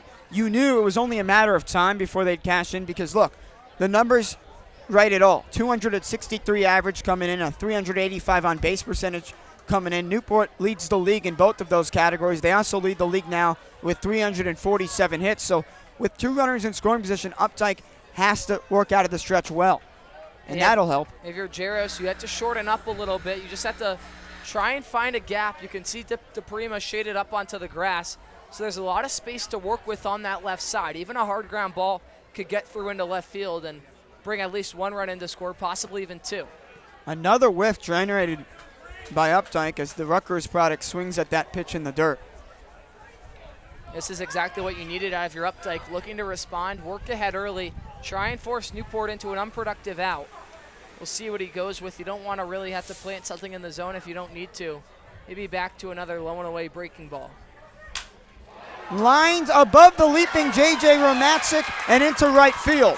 Wallace will score, and being held up at third is Braxton Trammell. It's an RBI single for Ryan Jaros as the Newport Gulls have their first lead of the night, 1-0. That's just the dink and dunk action you see out of Ryan Jaros, shooting it the other way over the head of J.J. Romatzik. Thought for a second he was going to get a glove on it, but not quite. And Newport finally on the board. The offense just seemed non-existent through those first 3 frames, but with the way that Victor Frederick has looked, you got to love being able to get on the board first. Yeah, and on those first 2 pitches, it looked like Jaros was trying to do a little bit too much, a little bit of a loopier swing, a little more compact on that third pitch, just taking it the other way. Great piece of hitting to get yet another RBI hit. First pitch, a slider, catches the upper part of the zone for a strike. Updike not out of trouble yet, facing Devin Zyrus, who made loud contact back in the second. He flew out to right field, and they're still just 1 away here in the bottom of the 4th. Lined into right field. It is a fair ball down the line. Trammell comes in to score, and rounding third is Ryan Jaros. The throw from right field will be cut off by Zarecki. It's a 2-run double for Devin Zyrus, and suddenly Newport up 3-0. You talk about the floodgates opening, and Devin Zyrus just loves to eat off of these scenarios where the entire offense seems to be rolling. A line drive straight down the line, fair by about 2 feet or so, and Jaros able to go first to home on it. As Bristol Blues head coach Greg Hunt comes out to the mound to chat with Scout Updike, and perhaps that will be it for Scout Updike. We shall see, but nonetheless, 4 straight base runners allowed by Scout Updike, and yep, that will be all she wrote. Updike out of the game after 3 1/3 innings, and we'll come to break to talk more about Bristol's new reliever here on ESPN+.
Jesse Spector, the righty from the D2 level at Shepherd University, coming into the ballgame for the Bristol Blues to replace Scout Updike. What a tough ending to Updike's night, but we'll get more on that in a second. Spector comes in with a 1.42 ERA across 6 1/3 innings, making his 4th appearance out of the bullpen this summer. He's 1-0 with 3 strikeouts. He has come into 2 bases loaded situations this summer. Now just having to deal with Zyrus on second, but the floodgates have indeed opened. Updike giving up 4 straight base runners, including 2 doubles, 1 to Braxton Trammell and 1 to Devin Zyrus. And he was so excellent through those first 3 innings of work. That's why if you're Scout Updike, you leave with a little bit of a sour taste in your mouth. I mean, Newport just went on an absolute hit parade. Still only 1 out in the inning. They collected 3 hits, 3 runs to show for it, and they just found a lot of power. They began to sit on the breaking balls a little bit more, which I think helped them. When you're facing a guy with the 2-pitch mix, that second time through the order is definitely more challenging, and for a normal bullpen arm, you wonder if the Blues just kind of left him out there to dry a little too long. Yeah, and beyond that, it's as you said, Harry, he's someone that's not experienced working in bulk innings. His high was 2 innings in appearance in college this season, only had 10 innings in 5 games so far for Bristol, so it's kind of expected once he gets into that 4th inning and that second time through the order that he would falter. Here's Ronnie Echeverria with Zyrus on second after the 2-run double. Let's talk a A little bit more about Jesse Spector for a second. From Woolwich Township, New Jersey, went to Morristown High School, started his collegiate career at Seton Hall as a freshman, then made the move to Westchester, and then made his final stop at Shepherd at the D2 level where he is right now. Gulls just looking to pour it on at this point. That gets past Ruiz, and now advancing an extra 90 feet is Devin Zyrus after the wild pitch from Jesse Spector. And you could tell even Zyrus at second base was uncertain for a second on whether or not that got away. Ruiz seemed unsure as well if it was in or out of his glove, and once he turns the back and starts moving backwards, Zyrus knows that he can collect the free 90 feet and makes the job that much easier for Ernie Echeverria. Not only is scoring runner from 30 easier, but now with the infield up, it just creates a little bit more holes out there to be able to sneak a base hit through. Echeverria lines this into left field. Chasing that is Thomas. It will fall in for a base hit. Another run will score. It's now a 4-run game in Newport after the RBI single from Ernie Echeverria. And that's exactly what I was talking about. If Evan Zyrus was still at second, you probably see Evan Menzel shifted back, keeping the runner honest, and he might be able to get back on that pop fly. But instead, the fact that he's playing up on the grass allows for it to fall into no man's land. Newport just continuing to pour on a little bit here. Already a 4-0 lead now, and if you're Victor Frederick, you're full grin in the dugout knowing that you can go back out there with quite the cushion. There's Mason Lagenza, who struck out back in the third. Now Scout Updike's line is final. He went 3 1/3 innings, gave up 3 hits, 4 runs with 1 walk and 6 strikeouts. And entering this 4th inning, he hadn't allowed a single hit or run. And obviously, things have changed drastically. He gave up 2 doubles, 1 to Trammell and 1 to Zyrus. And now for the Newport Gulls, they have 109 extra base hits on the summer, first in the entire league.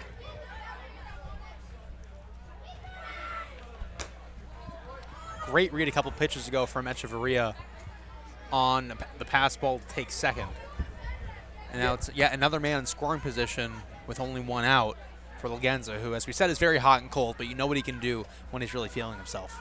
Especially in hitters' counts like these. Misses outside to Lagenza. Spector comes in with a 3-pitch mix, a fastball as best pitch, as well as a changeup and a gyro slider. A gyro slider is basically a slider, except it's a pitch thrown with bullet spin. In other words, the baseball spirals like a football on its way to the plate. It looks like a fastball, but last second it dives into a gyro slider. That's right down the gut to Lagenza. He kept the bat on his shoulders. Yeah, probably had the red light there. Now in a hitter's count, you still want to keep the zone small. Size of a soup can, if you will. If you're going to take the bat off the shoulder, it should be a pitch that you know you're going to mash.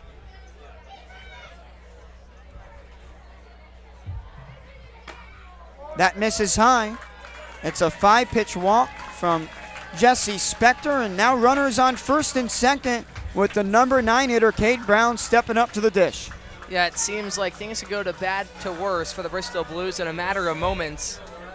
They're just one more hit away from being in complete command. I mean, a 4-0 game, in theory, could be changed with 1 swing if you were to end up with the bases loaded. But if Newport could get this to a 5-6 run lead, it just seems like the hopes of the Bristol Blues would continue to be dashed more and more. Brown puts us on the ground. It's into left field for a base hit.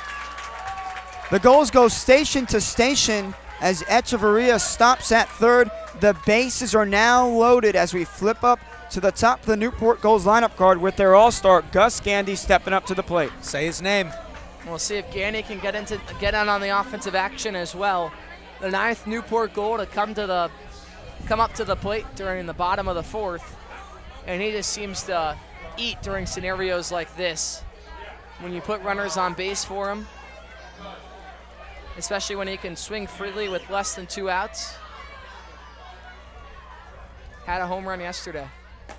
First pitch to Gandy, right down the middle, and that's important to get ahead on a guy like Gandy, who is coming in with a team-high .336 batting average, playing in his team-best 34th game, leads Newport with a team-high 43 hits, tied for the team lead with 5 homers, and the bases juiced, only 1 out. You've got to throw strikes as that slider misses outside. I talked to Gus Gandy before the game today about a whole bunch of stuff. I'm sure we'll talk about some of it later, but I asked him specifically about his power surge. He's already surpassed his college total for home runs this season, and he said he's just seeing the ball really well. He always knew he had that power in him, and he's really gained the ability to drive the ball well. The 1-1 pitch is lifted into center field. Thomas goes back. He looks up. It is gone. A grand salami for Gus Gandy, and this game has been completely broken here in the bottom of the fourth inning. I swear at the beginning of the frame we were talking about a possible pitcher stool, and now 8 runs later, Newport completely flipping the game on its head. Gus Gandy putting an absolute exclamation point on things, leaves Cardines, and gives Newport the 8-0 lead. And that's his second grand slam of the season. He did it against the Vermont Mountaineers back in June. It's pretty much the same spot as well, out to right center field. And it is turned into an ugly blowout very quickly here in Newport. 8 of the 9 guys that have come to the plate this inning for the Newport Gulls have come across to score, and that's why, folks, it's an 8-0 ball game, and this is what makes baseball so unique. This game went from a pitcher's duel, as you just mentioned, Harry, into an absolute blowout with a snap of a single finger. Yeah, now if you're Tristan Salinas, you're sweating a little bit coming up to the plate, trying to not be that guy to make 2 outs in 1 inning. Look, if you're just tuning in, Newport comes in tonight leading the season series 4-0. 3 of those 4 games, though, were just 1-run victories. But on Monday night, the Gulls blew out Bristol 10-2. It was an 8-run win, and right now, it's an 8-run lead for the Gulls, and still just 1 away in the bottom of the 4th. Newport in really good shape right now. And anytime you're playing with an 8-run lead, you're in really strong shape. But the offense seems to have clicked and shows no signs of slowing down. Let's see if Salinas can get in on the offensive action as well. Salinas swings at the first pitch. It's down the right field line. It's a fair ball. It goes all the way into the corner. The Newport Gulls not done yet. It's their 4th extra base hit of the inning as Tristan Salinas has his first hit of the night. When everyone's hitting on this team, it's just such a beautiful sight. Just raw talent for all these guys. It's not just raw talent, it's the effort they put into their craft. We've seen it all year from Salinas, from Gandy. Just go down the list. We've seen it last year and this year from Colby Wallace, Ryan Novak, Cade Brown. When everyone's hitting, this is an unstoppable lineup.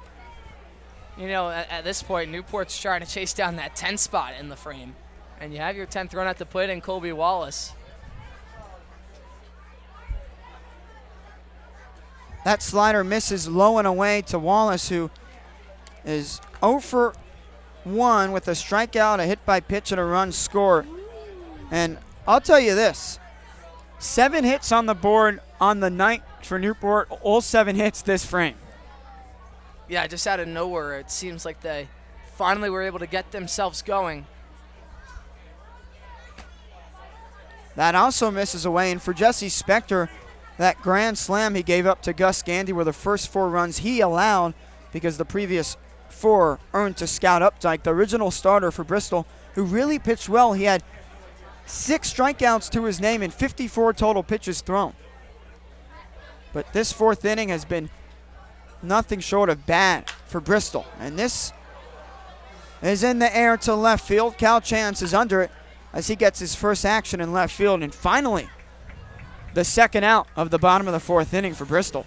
Yeah, it took them a whole 9 batters to get there, but Jesse Spector finally able to pick up the first out of his day. Now just trying to stop the bleeding in the bottom of the 4th. It's been ugly for the Bristol Blues, and well, if you want any chance at just making this a ball game in general, you can't really afford to give up any more runs at this point.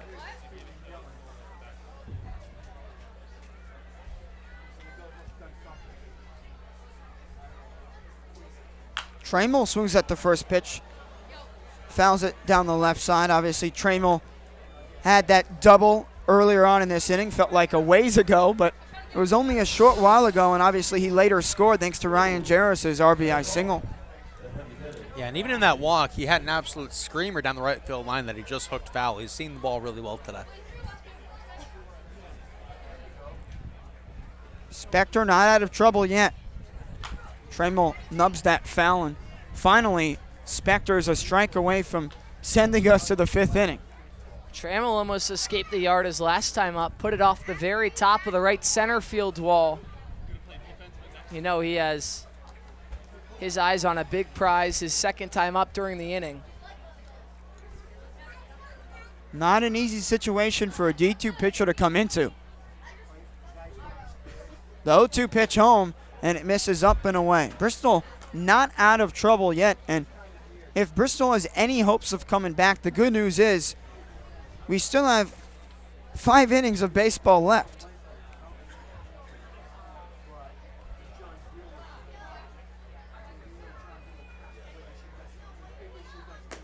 Another pitch up and away. Spector struggling to locate those pitches, and it seems like the pitches he's thrown in the zone have been in the wheelhouse of these Newport Gulls hitters. Well, when you fall behind in at bats as well, not exactly the scenario here, but when you give hitters a 3-1 count to work with, they're in swing mode looking for that middle fastball, and Newport just hasn't missed it. Another pitch misses outside. Spector at 5'9", 175 pounds.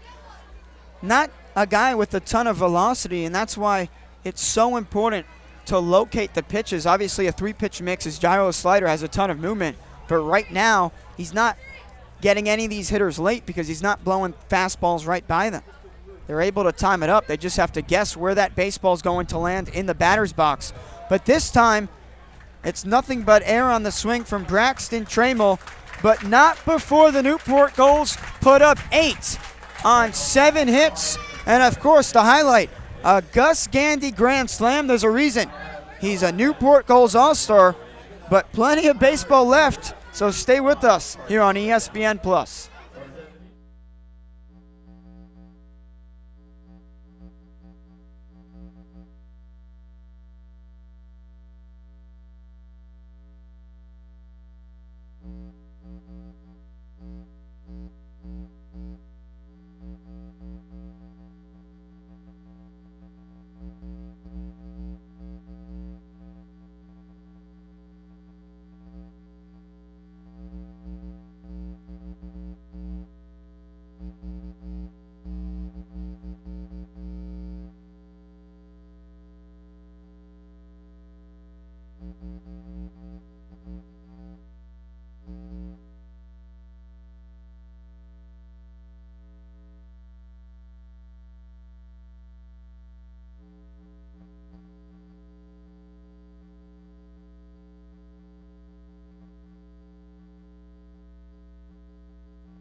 Well, after an 8-run bottom of the 4th inning, the Bristol Blues are down for the first time tonight, and they are down big time, down 8-0. And that's what happens when you face the Newport Gulls, especially right here at Cardines Field. Bristol has not won at this ballpark since 2021, and there's a reason. The Newport Gulls are the winningest team in NECBL history. It's their 25th anniversary season, and they have 8 NECBL championships to their name, the most in the NECBL. Yeah, that's right, and they just bring in so much talent, and when talent performs like they did during the bottom of the 4th, that's how you build an 8-0 lead. And if you're Victor Frederick, the one downside is you had to sit for maybe a little bit longer than you were expecting, but I think being able to go out there and work with an 8-run cushion is much more than you could ask for if you're the right-hander. And the Bristol Blues as well, just it's hard to kind of build the energy back up after a frame like that. Here's Nick Frankozenko, who has Bristol's lone hit on the night. Victor Frederick, through 4 innings, has given up no runs, 2 walks with 5 strikeouts, and of course, just 1 hit to Nick Frankozenko back in the 2nd inning. That misses away to Frankozenko, who's headed to Ryder this upcoming season after spending his first 2 years at Towson. Also a Bristol Blue returner, played here last summer, as well as in the Cal Ripken League with the Metro South County Braves. A big swing and a miss from Frankozenko, and again, Frederick showing that he could put these fastball by any hitters. Yeah, Frankozenko coming off of a down year at Towson, hit .231 after a .309 batting average and a CAA All-Rookie honoree in 2025.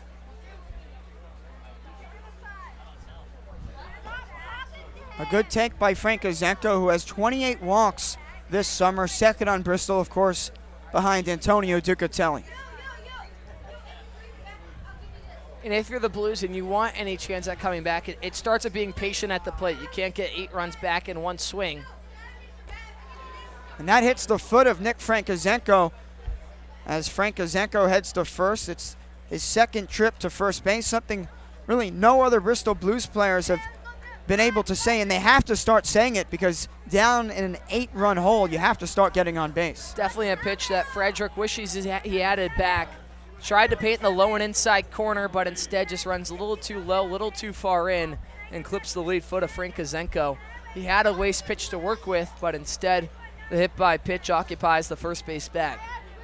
Here's the high point catcher, Justin Ruiz. That pitch catches the strike zone after he grounds it into a fielder's choice back in the second inning. He just dotted that beautifully on the outside corner. From Doral Academy Charter, the same high school that Angel shortstop Zach Netto went to. That misses low, and for Frankozenko, who's on first base, Frankozenko went to St. John's College High School in Virginia, the same high school that Nationals All-Star James Wood went to. Yeah, Neto might be on the trading block. Wood's comfortably in D.C. for a while, probably.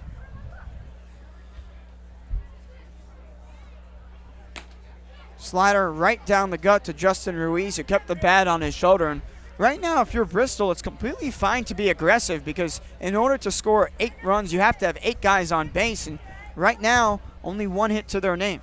Yeah, that's right. And Bristol just has to go about playing a little bit more freely now. You can't put a lot of pressure on yourselves. You can't pay attention to the scoreboard. You just have to try and chip away little by little. Play your style of game. And if you play cleanly, you could easily end up back in this ballgame. And at this point, look, you've got nothing to lose. You're down 8 into the middle innings. Obviously, you'd love to make a comeback, but Bristol, they're fighting for a playoff spot, but it's not necessarily a must-win game yet. They're in a playoff spot by a game and a half. So, like, at this point, just go out there, have some fun. At the very least, create some momentum for the rest of the season. The 2-2 pitch. This is a grounder up the middle. Gandy flips it to Salinas for 1. The throw to first in time. A 6-4-3 double play, and while Newport has some outs to spare, they want to hold on to that 8-0 lead. Yeah, and this is now the second double play they've already turned today. Continuing to find them, and when you're able to just get the bonus outs like that as well, you feel unstoppable right now if you're Newport. Just in a complete groove on both sides of things. It's the second double play of the game for the Newport Gulls, and now 2 away with nobody on for the UConn product, Evan Menzel, who struck out back in the second inning. And you know what's crazy? Yesterday, the North Shore Navigators had 2 bases-loaded opportunities prior to the 9th. One of them ended in a 5-2-3 double play, and then the second time around, just an inning later, a 1-2-3 double play to end the inning. Yeah, double plays, obviously, really effective ways of your infield helping out the pitcher, but also tacking on outs and erasing guys from the bases.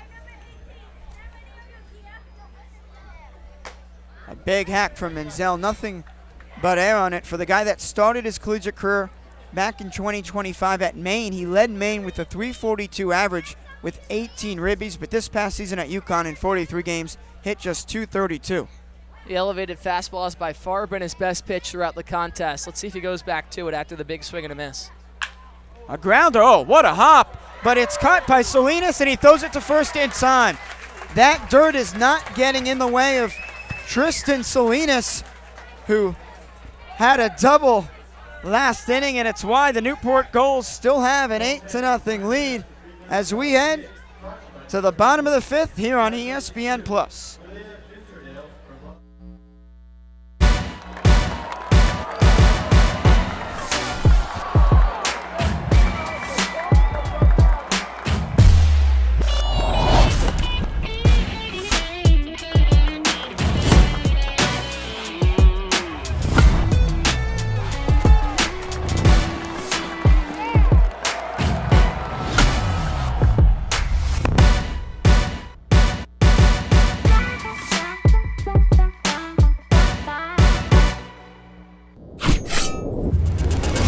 Stadionic's primary goal is to maximize fan safety and amplify the fan experience so that you or your client get exactly what you envision.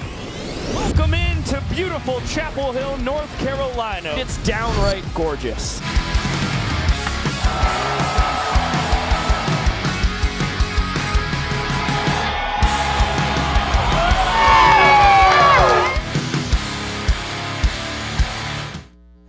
Well, we are back in Newport, Rhode Island. The Gulls off to an 8-0 lead, and that's why some fans having fun. And let's take this moment to talk about the NECBL playoff picture. Right now, the Martha's Vineyard Sharks leading all teams with a 26-10 record. They're the 1 seed, and out of the North Division, it's the Sanford Mainers at 24-13 in the 2nd spot. And then after that, it's the Newport Gulls at 23-15-1 in the 3 spot. Mystic right behind Newport, as Upper Valley, Danbury, Bristol, and North Shore hold the final playoff spots. And of course, the playoff race decided by winning percentage and not win. So for example, the Danbury Westerners in the 6th spot have 1 less win than the Bristol Blues, but they have a better win percentage, and that's why Bristol trying to chase Danbury, and those 2 teams will face off in a big game at Danbury tomorrow night on ESPN+. Yeah, and worth noting for the bottom of that playoff picture, Keene, who needed a win in the worst way, got one earlier against the Vermont Mountaineers in the first game of their doubleheader. They're winning 4-1 in the second game of that doubleheader as well, so Keene might find themselves right back in that battle for that 8th spot.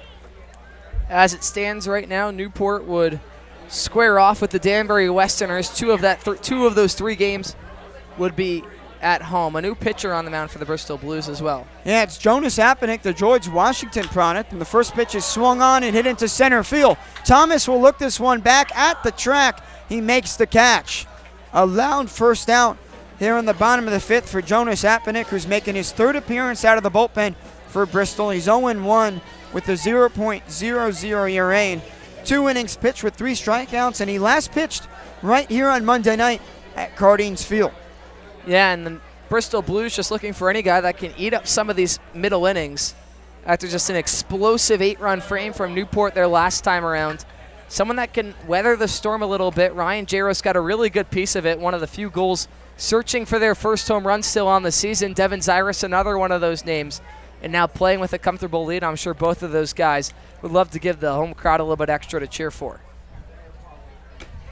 That pitch up and away to Devin Zyrus, who had that 2-run single back in the 4th inning. It was an 8-run frame for the Newport Gulls on just 7 hits.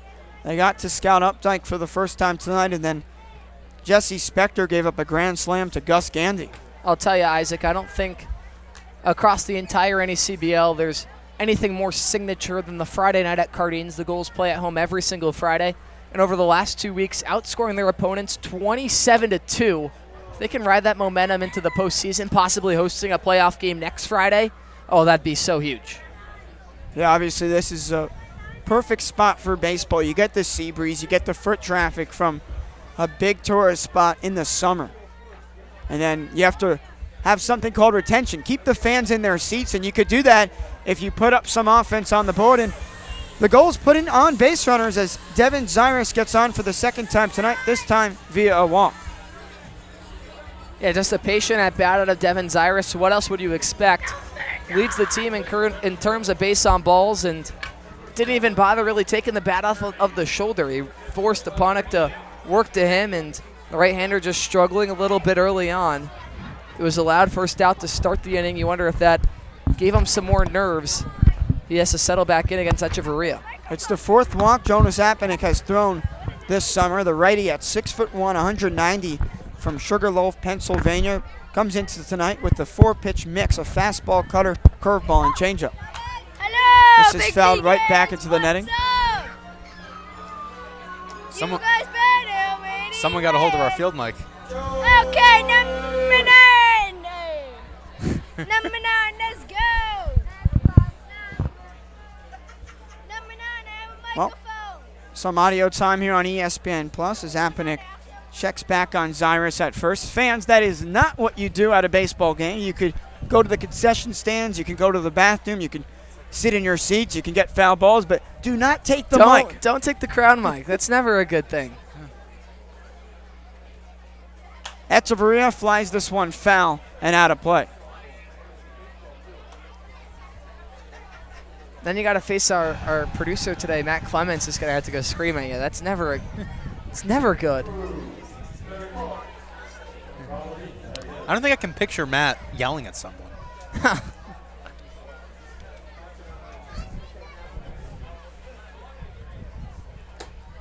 That pitch misses into Ernie Echeverria, who's 1 for 2 with a single back in the 4th inning.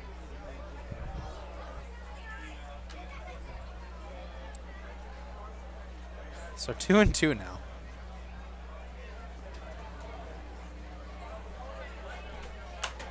Another foul ball into the netting. Echeverria trying to time up his swings. And one popped. Hit the netting but popped over, so a souvenir. Bit dulled though, but easier to catch. Apenick this past season at George Washington appeared in 15 games with 1 start on the mound. Allowed 18 earned runs in 19 innings. This is lined into right center field. Romancic chasing it back. He won't make the catch over his shoulder.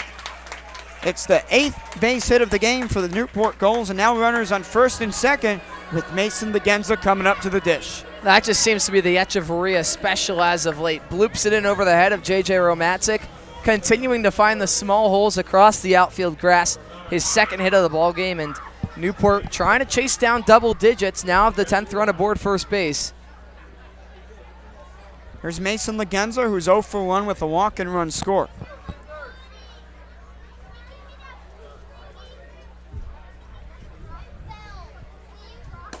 First pitch to Legenza, catches the outside part of the plate. This is a big guy at 6'6", 215 pounds, and you go back to the 2025 MLB draft, he got selected in the 6th round, 195th overall by the Los Angeles Dodgers, but he obviously elected to go back to college, and he's right now in the ACC for the Pitt Panthers. That misses up and away. Yeah, he got plenty of time as a freshman for them as well. Hit 292. 5 home runs as well for Pitt.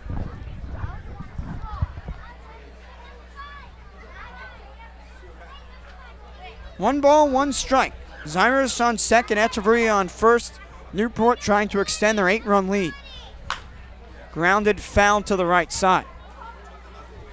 Legenza trying to make contact with the up and in fastball. Ended up getting the hands out in front, but caught it a little too far inside on the bat. Really couldn't get it off of the barrel, and that's why you saw it drift foul down the right field line. Let's see if he can get a little bit better bat to ball. Catch it off a better part of the barrel this time.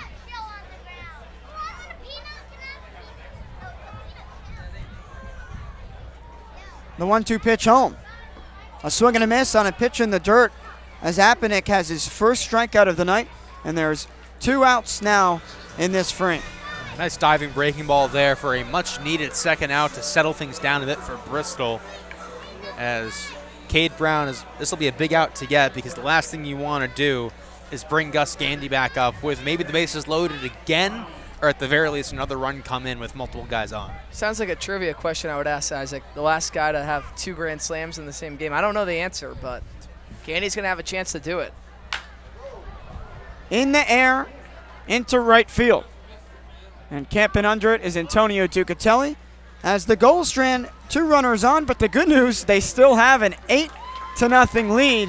When we come back on ESPN Plus, it's the top of the 6th from Rhode Island.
as the sun starts to set here in beautiful Newport, Rhode Island. Nothing beats Friday night baseball in the NECBL, especially at this very location. And Victor Frederick trying to make these Friday night starts just one of those must-win games. Every single time he's on the mound, whether they have to win it or not, he always brings his A-plus stuff on the mound. Yeah, he went 5 innings last week, now trying to do it one better out there for his 6th inning of work. And I talked to manager Mike Coombs and the pitching coach Kevin Long before the game, and they said, we know it's a lofty goal, but if we could manage to get through this ball game with just 2 pitchers between Victor Frederick and John Mass, we'd be so grateful to save the arms heading into the back end of the season with postseason play right around the corner. And well, right now it's looking like that might be possible if Frederick can give you a full 6 innings. We've seen John Mass begin to work a little bit deeper into games as the year has progressed, and with this 8-0 lead, you also have a little bit of a cushion to play with. And look, if Bristol's not going to come back and win this game, they could at least, number 1, have fun, and number 2, gain some momentum for tomorrow night where they played Danbury. It's a 6-7 matchup right now if the season were to end today. And that's why Bristol as a coaching staff has to decide, how do they want to handle the rest of this game? What kind of relievers are they going to throw out? Because they ought to save some for tomorrow in a big South Division matchup, which will decide a playoff spot. A diving stop from Wallace. He throws it across the diamond, and it's picked by Jaros. From both corners, they connect for out number 1. What a diving stop. Yeah, Wallace going down on the belly, able to get back to his feet in time, and then showing off the velocity across the diamond. This is a guy that, when he throws off the mound, sits 92, 93 miles per hour, absolutely whipping it across the infield grass, able to grab the leadoff man, Romatzik, just in the nick of time before the lineup turns over to Martavius Thomas. Thomas looking for his first hit as a blue. It's off with the glove of Frederick, and the speedster, Martavius Thomas, beats out not even the throw, just the attempted foot from Frederick, and perhaps that will be the first hit as a Bristol Blue from Martavius Thomas. Yeah, and it looked like Frederick just last second decided to try and take it himself after the bobble. Thomas beats him out by just a step. Not an easy play for Frederick to make, but I think he kind of didn't realize how much time he had on the initial gathering, rushed it a little bit, and allows a man to reach. But with Newport's luck today, you know right now they're thinking about maybe getting that double play with Mason Bredin at the box. Yeah, Mason Bredin pinch hitting for Antonio Ducatelli.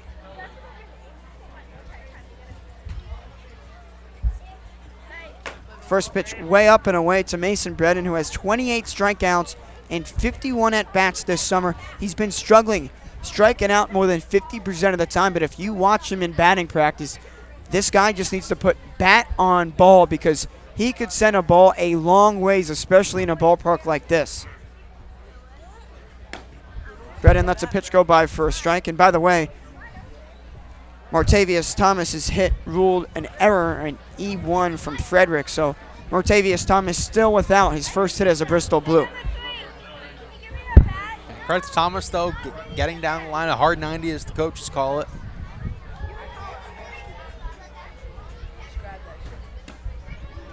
Bredin lays off of that ball. He has 1 home run on the summer. That came all the way back in the first week of the season at Mystic.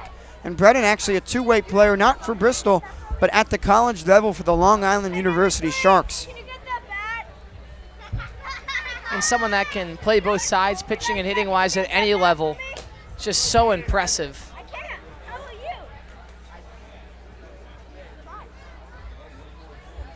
And that's an LIU team that's had some solid seasons. Made it to the NCAA tournament. Bowed out quickly to Georgia 18-2, and then kept a respectable 8-4 loss to Boston College to end their season.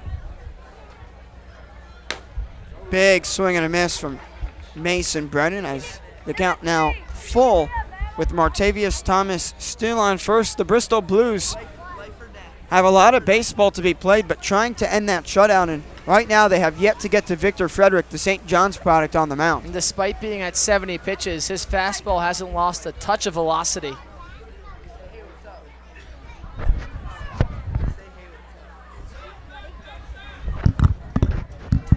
And that's a time violation on the pitcher, Victor Frederick, as Mason Bredin will get ball 4, and now runners on first and second. A tough call by the middle umpire out there by second base.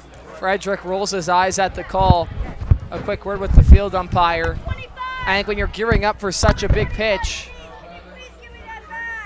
That's some way to issue a walk, isn't it?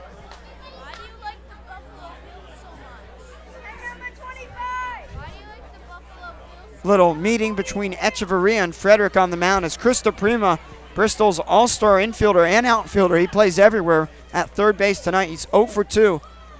Comes into tonight leading Bristol in batting average.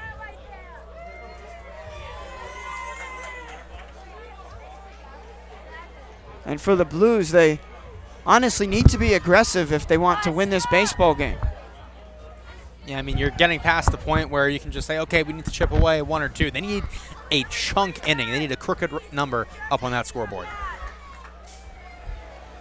So Martavius Thomas on second after the E1. Mason Bredin on first after the walk in which he got ball 4 after a time violation from Victor Frederick.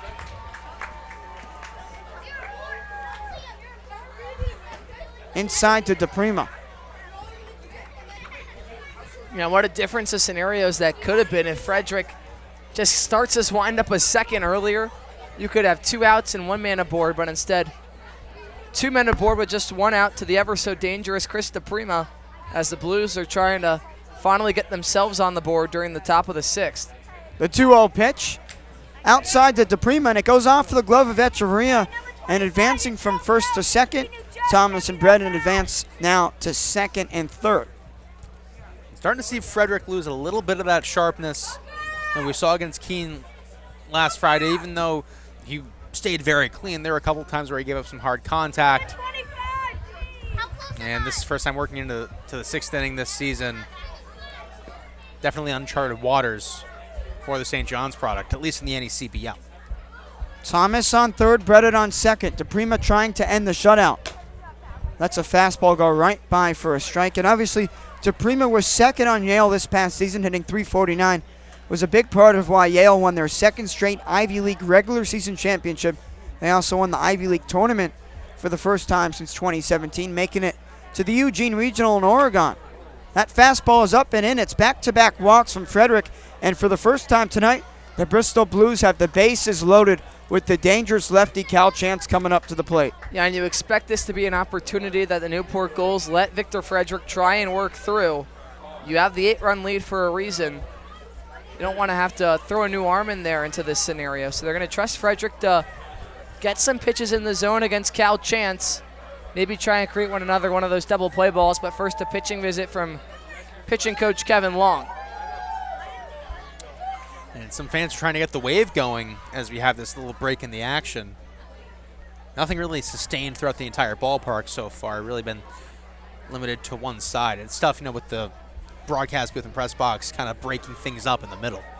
The one thing that has been sustained is Bristol's identity, which is drawing the walk. Now 4 walks on the night, 245 walks on the summer. They are now just 9 walks away from tying the NECBL single-season walk record of 254. And if Frederick struggles to find his control on the mound, those walks could just total up. But right now for Bristol, a golden opportunity with just 1 out in the top of the 6th with the bases juiced, down by 8 runs. And you kind of have the guy you want up to the dish in Cal Chance, who has hits in 12 of his last 13 games. He has 4 multi-hit games over his last 7 games and comes into tonight with a .297 batting average in 18 games. Had a 2-run home run Wednesday night against the North Shore Navigators, and a grand slam could surely help.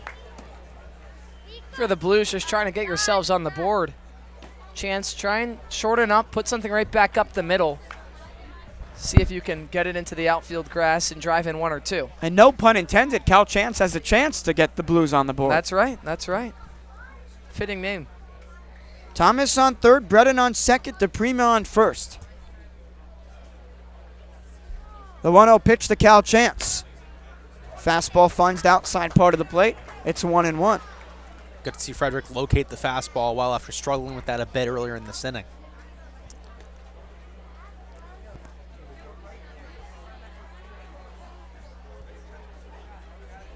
This could be the best chance Bristol gets all game if they want to come back and win this game or at least break up the shutout.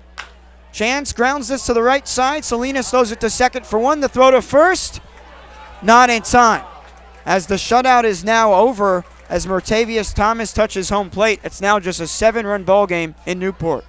In a lopsided game like this, that's a trade you take if you're the Newport Gulls. I mean, a 7-run lead is still mighty comfortable, and just to get one out closer to ending this inning and limiting more damage, that's more than fine if you're Mike Coombs' squad. For a second, I thought Newport almost had their third double play of the ball game, but instead, Cal Chance, credit to him for the hard 90, able to get down the first base line in time.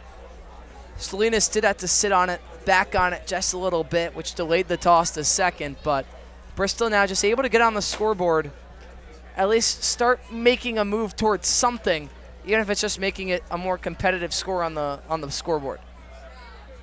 Thomas Arecki steps up to the plate, 0 for 2 at the strikeout tonight. As there are runners on the corners for Bristol, Dredden on third and Chance on first.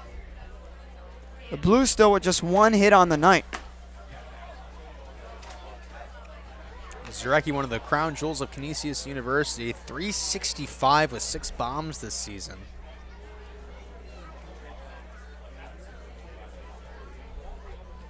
.365.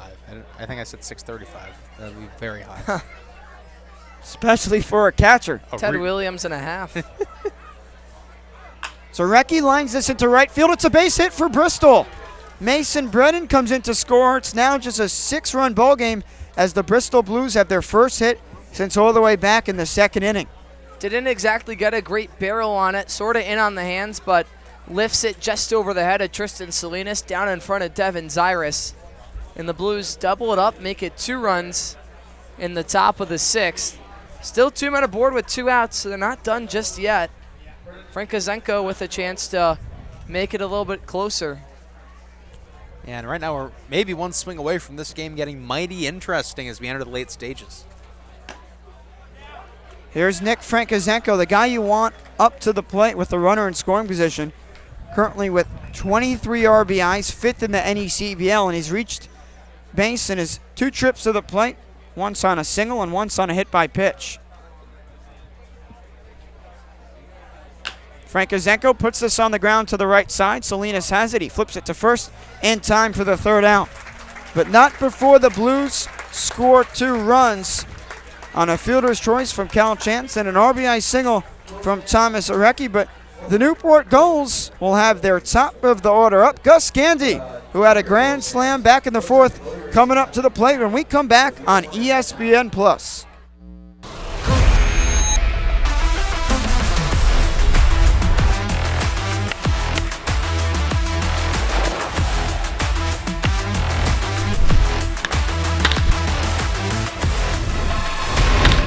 Looking to show off your Newport Gulls pride? Swing by the Goalie Shop, your official home for Gulls gear. From t-shirts and hoodies to hats and limited edition merch, we've got everything you need to rep Newport in style. Located right inside historic Cardines Field, or shop online anytime at newportgulls.com and click on the Goalie Shop. Don't miss out, grab your gear today and join the best fans in summer baseball. The Goalie Shop, where Gulls fans gear up.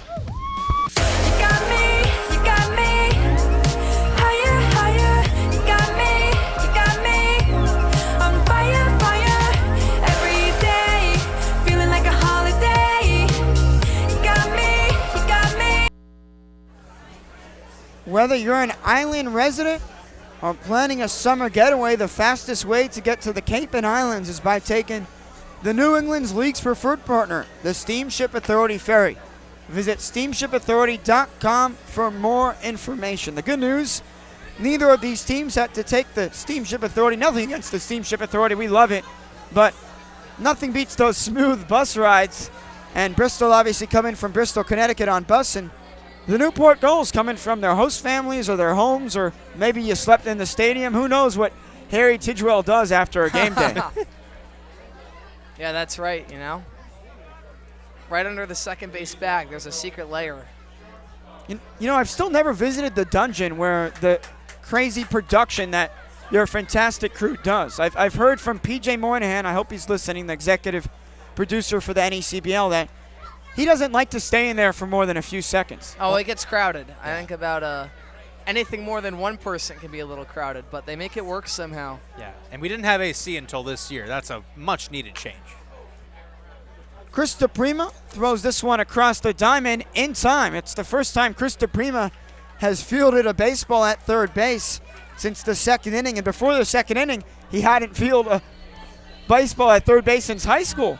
Yeah, that's right. Finally getting tossed back into the infield, manning the hot corner tonight, and it's been a fairly cold corner so far. It feels like Newport has peppered a lot of other positions with the baseball, but not the third base bag all so much. I mean, Newport's very lefty heavy in the batter's box, which could equate a little bit to it, but there you go. He makes his first play, makes it look routine at that. Romancic has this, and he throws it to first. Jonas Apenick working very quickly, and it's a 6-run ball game, but Bristol has to hold on to these relievers, especially with a big game coming up against Danbury tomorrow night. Yeah, Ponick doing a really good job of just being efficient. He's gotten Gus Gandy and Tristan Salinas surrendered fairly quickly. And the Bristol Blues are going to rely on him for a lot of these innings. I mean, you mentioned it's the bottom of the 6th already, and if things were to stay put where they're at, maybe just rely on Ponick to get you the 3 outs in the 7th and the 8th, and you call it a ball game. Big hack on that changeup from Jonas Apenick.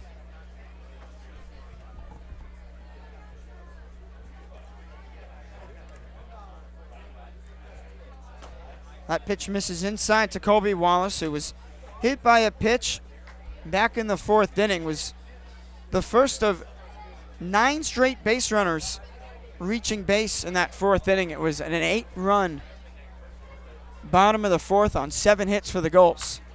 Fouled right back into the fencing, and that baseball was hit so hard, it stuck into the fencing. And I'll tell you what, you fans can't see it at home, but Isaac Edelman had his hand up, ready to haul it in on the pitch backwards. I could tell you're ready to catch that one, Isaac. This fan is trying to knock this baseball off of the fencing. Little does he know, he can't get it from this side.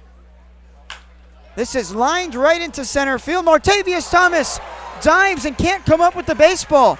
It rolls all the way to the fence, and stopping at second is Colby Wallace. It's his first hit of the game, and it's another extra base hit, the 5th for the Newport Gulls on the night. You could tell Wallace really wanted 3 after Martavius Thomas comes up empty-handed on the dive, but really just not enough room in center field. The grass also slowed it down quite a bit. He'll settle for a double, though, and now in scoring position with 2 outs for his Eastern Carolina teammate in Braxton Trammell. I mean, balls that go past the diving outfielder, they just scream at least 3 bases, don't they? It's just so easy, because especially that one was hit so hard, obviously directly to center field, a little short. That got past. You're probably thinking in most ballparks that goes all the way to the wall, bounces around a bit as that one's outside for ball 1. Yeah, that's at least 3 bases, but I don't think Wallace will complain too much about a double. 112 extra base hits on the summer now for the Gulls, first in the entire league. And Braxton Trammell didn't just have the first extra base hit of the night for the Gulls, but he had the first hit back in the 4th inning. This gets away from Ruiz, and advancing an extra 90 feet is Colby Wallace. And the last thing you can have right now if you're Bristol is an unforced error like that. That was a catchable pitch that just got away from Ruiz, and now a base hit is guaranteed to score Wallace and extend the lead to 7. And when you're down this big this late, every run you give up just feels like a punch in the gut. The 2-0 outside. It's now a 3-0, and we'll have to see if Braxton Trammell has the green light. It's an 8-2 ball game with a runner on third, so perhaps you are allowed to be more aggressive at the plate and put more of a dent into this game, but no green light there as that finds the strike zone. Yeah, I kind of fully expected Trammell to get the red light there to take all the way. He's such a solid hitter, but 3-0 in a 6-run game, there's no reason to be too aggressive. Wallace on third. The 3-1 pitch home. That misses outside. It's another walk for Braxton Trammell and the Newport Gulls, and runners now on the corner with Ryan Jaros coming up to the dish. And after Aponic collected 2 quick outs to begin the frame, Colby Wallace and Braxton Trammell really making them work. You could see Krista Prima after that walk make a motion towards the mound, telling him to calm down a little bit. And that's exactly what he's going to need to do with Ryan Jaros at the plate with 2 men on and 2 men out. Ryan Jarros 1 for 3 with a single and run scored back in the 4th. Misses that fastball up in the zone. Jarros, one of 2 Rutgers products in this Gulls starting lineup. The other one being Salinas, 2 of the best hitters on this Gulls squad. This gets past Ruiz, but not far enough, so staying put at third is Colby Wallace, but advancing from first to second is Braxton Trammell. Now 2 runners in scoring position for the Gulls. Hasn't been an easy day for Ruiz. There's been a couple balls in the dirt, but also a couple balls that have just seemed to bounce in and out of the mitt. Seems to just be in a little bit of a funk behind the plate. Kind of goes along with the whole Bristol Blues lineup, though. Just not completely there tonight. Fly ball right center field. It's high, it's far, but it's not enough. As Martavius Thomas makes the catch to strand. 2 runners in scoring position, but the Gulls still have an 8-2 lead as we head to the 7th. And of course, Harry Tidwell will be back on the mic. Don't worry, Newport fans. Field. I'm Adelina Aubin. And I'm Veronica Borelli. And it is Intern Appreciation Day here at Cardines, and we are lucky to be a part of that amazing group of interns and volunteers. My favorite part about being a part of the Newport Gulls is the community we have here. My favorite part about being part of the Newport Gulls is the family that we create and the bond that we share by the end of the season. Back to you guys. Thank you so much, Veronica and Adelina, the best reporting duo in the biz, I'll tell you that. Victor Frederick, his day has come to a close after 6 innings pitched, surrendered just 2 runs, neither of them earned, off of 2 hits and 4 walks. Struck out 5 Bristol Blues as well. Newport will turn things over to the right-hander, the recent FAU commit in John Mass, a 7.98 ERA, just under 15 innings pitched on the season. He's struck out 23 batters so far in the year compared to just 10 walks and a .268 batting average against. Newport will rely on him to work through these final few innings. His last time out against Vermont went 3 innings pitched, 3 Ks, gave up 3 runs off of 5 hits and 1 walk. The Bristol Blues able to score 2 runs during the top of the 6th. Let's see if they find a little bit more luck now in the top of the 7th and continue to inch a little bit closer in what's been a blowout contest so far. Yeah, and you've got to wonder at what point do the Bristol Blues go to the bench? We've already seen Mason Bredin replace Antonio Ducatelli, the NECBL's walk leader. But you're not just trying to give some guys that made the trip all the way to Newport some playing time, but give the starters some rest because they need to bring their A game tomorrow at Danbury. And Justin Ruiz, who will lead off this inning for Bristol, a guy that I think should be rested for tomorrow, and maybe put a guy like Sean Britt from St. John's, or maybe move Cal Chance or Thomas Arecki, who could play catcher, but they're right now in the field. Move them to behind the dish. The Bristol Blues are a team known to make a lot of substitutions throughout a contest. Even when they were here on Monday in a 9-2 win for Newport, we saw a lot of new faces enter during the final innings. Well, it's the top of the 7th, and you know what that means, Isaac Edelman. It's trivia time, and you better lock in because this might be your last chance of the season if these 2 teams don't meet in the crash course of the NECBL postseason. Today's question, going back to the year 2000, which 2 teammates have combined for the most stolen bases in a single season? Going back to the year 2000, which 2 teammates have combined for the most stolen bases in a single season? You have some time to think about it. You can give me your answer during the bottom of the 7th, but you got to think of a team that had a couple of guys that could run the base paths really well. I can already see the gears are turning in your head. Not an easy one. Ruiz stands in, 2 balls, 1 strike, no outs. Mass trying to send down his first batter facing of the ball game. The 2-1 out of the windup. Fastball off the outside for ball 3. This is good for Mass. Still a guy that has a lot of youth. He's developing, and it's a 6-run ball game, so no pressure for him on the mound. He pitched in just 2 2/3 innings at Boston College in the ACC this past season. Didn't give up a single run. An elevated fastball sneaks it past Ruiz. Count runs full. 3 balls, 2 strikes. It's 7-8-9 due up for the Bristol Blues between Ruiz, Menzel, and Romatzik.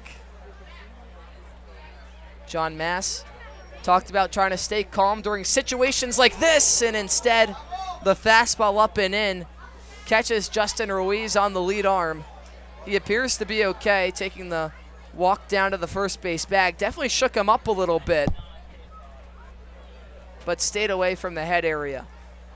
And that's the second scary hit batsman of the game. Colby Wallace took one high and tight as well. But glad to see that both Wallace and Ruiz are A-okay. Bristol's second hit by pitch of the game, and on the summer, 60 hit by pitches, second most in the league. Perhaps they crowd the plate, but also it has to be some luck where the pitchers lose control. Yeah, in terms of total free passes, I wonder if Bristol's already broken that record, given they have so many hit by pitches as well. A breaking ball in the dirt gets past Ernie Echeverria. Ruiz advances the 90 feet into second. And the point I was leading into earlier is John Mass talked about trying to stay calm. That's been his biggest point of emphasis during the season, is not overthrowing, but you could tell on that breaking ball, just a little too much whippiness behind it. That's kind of what they refer to it as, and he spiked it into the dirt. Echeverria unable to keep it in front, and it reaches the backstop instead. 1-0, popped up, shallow left field grass, moving back and backpedaling as Gandy underneath it wraps it in leather for the first out of the inning as Evan Menzel is sent down. And covering ground like that, backpedaling, is not easy when you're simultaneously trying to judge that pop fly. So credit to Gandy for making it look easy and making the easy play. Definitely not what they teach you. They might teach you to run back to the spot and then turn, but Gandy gets the job done nonetheless. Now J.J. Romatzik, the second baseman, stands in. First pitch fastball upstairs for ball one. Romatzik 0 for 2 days so far. The Bristol Blues just 2 hits to their name, 2 runs to show for it, compared to Newport's 9 hits and 8 runs. The 1-0 home from Mass is another fastball, this one just above the zone, and now a favorable 2-0 hitters count. Yeah, Romatzik struggling this season, coming into tonight hitting just .078 in 21 games, but he hit .304 this past season at Hartford. Just 4 hits on the NECBL season so far. Watches ball 3, missed the low and away corner. See if Mass can work his way all the way back. This is one of those guys that maybe I question, hey, maybe it's just the wood bat and the adjustment from metal to wood. You know, slumps are also bound to happen, and the NECBL season is just so jam-packed that a slump during the college season that last 2 weeks might only be 5-6 games, but during the NECBL season can instead be 12, 13, 14. Mass fires a fastball in on the inside for strike one. 3 balls, 1 strike, the pitch home. Fastball fouled straight backwards now, and the count runs full. And the compact nature of the NACBL season can really skew someone's numbers. If they have a weak start or a really strong start, and then they go the opposite way, whatever it is, later in the year, that can still really prevent someone's numbers from really representing how they performed throughout the entire year. Payoff pitch home from Mass, 3-2, lifted softly towards Gandy at short, running in, scoops it up on the hop, throw to first in time. A nice play by Gus Gandy. He had to sit back on it a little bit with just a little bit of air underneath it off the bat of J.J. Romatzik, but able to whip one over to the first base bag just in the nick of time for the second out of the inning as the lineup turns back over to Martavius Thomas, still searching for his first hit in a Bristol Blues uniform. 0 for 2 today. And I'll tell you what, one thing I'm realizing right now, does he have his pant leg tucked beneath his lead cleat, it looks like? They gave him... He has some long pants. I'll tell you what, it's this point in the season where players are leaving and coming, and you have to find them jersey numbers, and it's not just finding them a jersey number that's available. Jersey numbers are tied to different size clothing, and the clothing has to fit the Martavius Thomas, who's one of the smallest guys on the team, and I say that in a good way. This is a guy with a lot of speed, great contact, real good switch hitter, and he comes in at 5'8", 165, and I don't think they gave him small or medium-sized pants. Yeah, that's right. I wasn't sure if that was a stylistic choice or, as you were saying, just one of the pieces of summer ball season when you have players coming and going constantly. You don't have an endless wardrobe, though, that's for sure. 1 ball, 1 strike, 2 outs. Pitch home, big swing and a miss for strike 2. So after letting the leadoff man aboard, and Ruiz now standing at second, Mass trying to leave him stranded and retire the next 3 Bristol Blues batters in order. 1 ball, 2 strikes, 2 outs in the top of the 7th. Mass comes set, peeks back at second, kicks home and fires, fouled backwards off the netting, and will do the 1-2 once more. Yeah, look, I mean, I don't want to be too nitpicky, but I feel like you want to feel good to play good, and perhaps maybe that affects your speed if it's pants kind of clinging on to your cleat or You would something think. like Yeah, that. you would think. Yeah, but who knows? Maybe a year from now, we'll look back at this night and say, wow, Artavius Thomas is a fashion icon. He's an Who knows? I like the way you think, Ethan. 1 ball, 2 strikes, 2 outs. Mass set at the letters. Righty kicks and fires a breaking ball just off the outside, and the count evens up. 2 balls, 2 strikes, 2 outs. The deuces go wild, as they say, in the top of the 7th with Justin Ruiz leading off of second base. I'll tell you what, Thomas looks so comfortable, and he's a brand new guy being inserted into this Bristol Blues lineup, and he's backing out of boxes like he knows everything. Pitch home, another breaking ball, this time clips the outside for strike 3. John Mass picks up his first K of the evening. The Newport Gulls 6th altogether, puts a bow on the top of the 7th. We're going to stretch here in Newport. We'll be right back on ESPN+.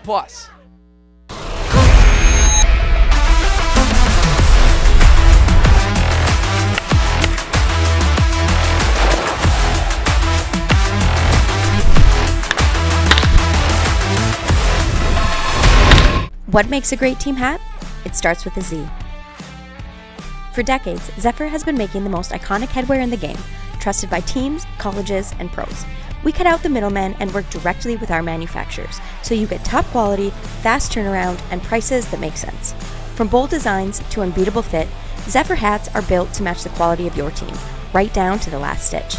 Zephyr Team Headwear, born from experience, built for teams that stand out.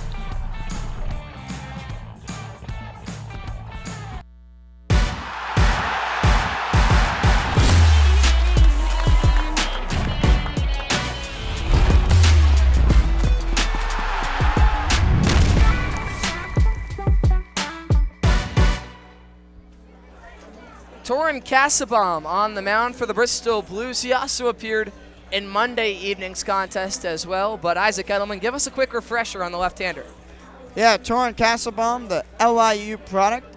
Teammates and roommates with Mason Bredin, who's now playing in right field, had a 5.88 ERA through 49 innings last season at LIU. And this season, currently with a 10.8 ERA in just 1 2/3 innings. And yes, pitched Monday night at Newport.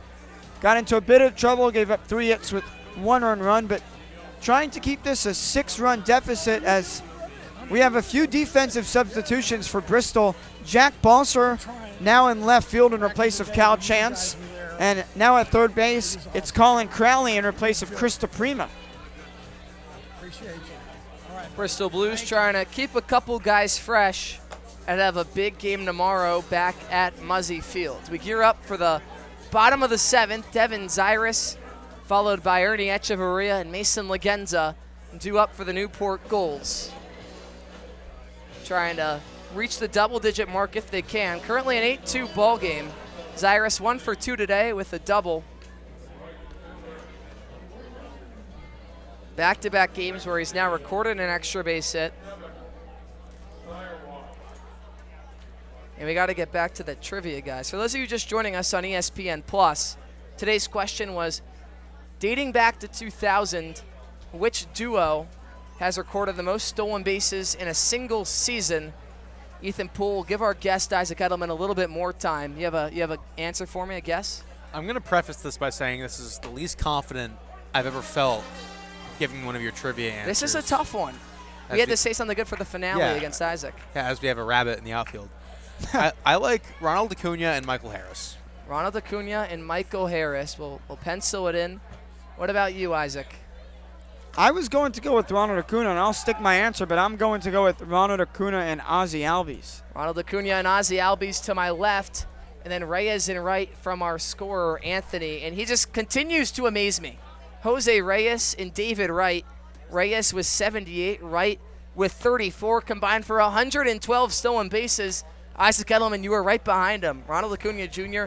and Ozzie Albies combined for 86 for the Atlanta Braves back in 2023, but that record-setting year with the Mets, 2007. See, that's how confident I was that they were somewhere, because I didn't listen to his Michael Harris and Acuna answer. I knew it was Acuna and Albies. Yeah, there you go.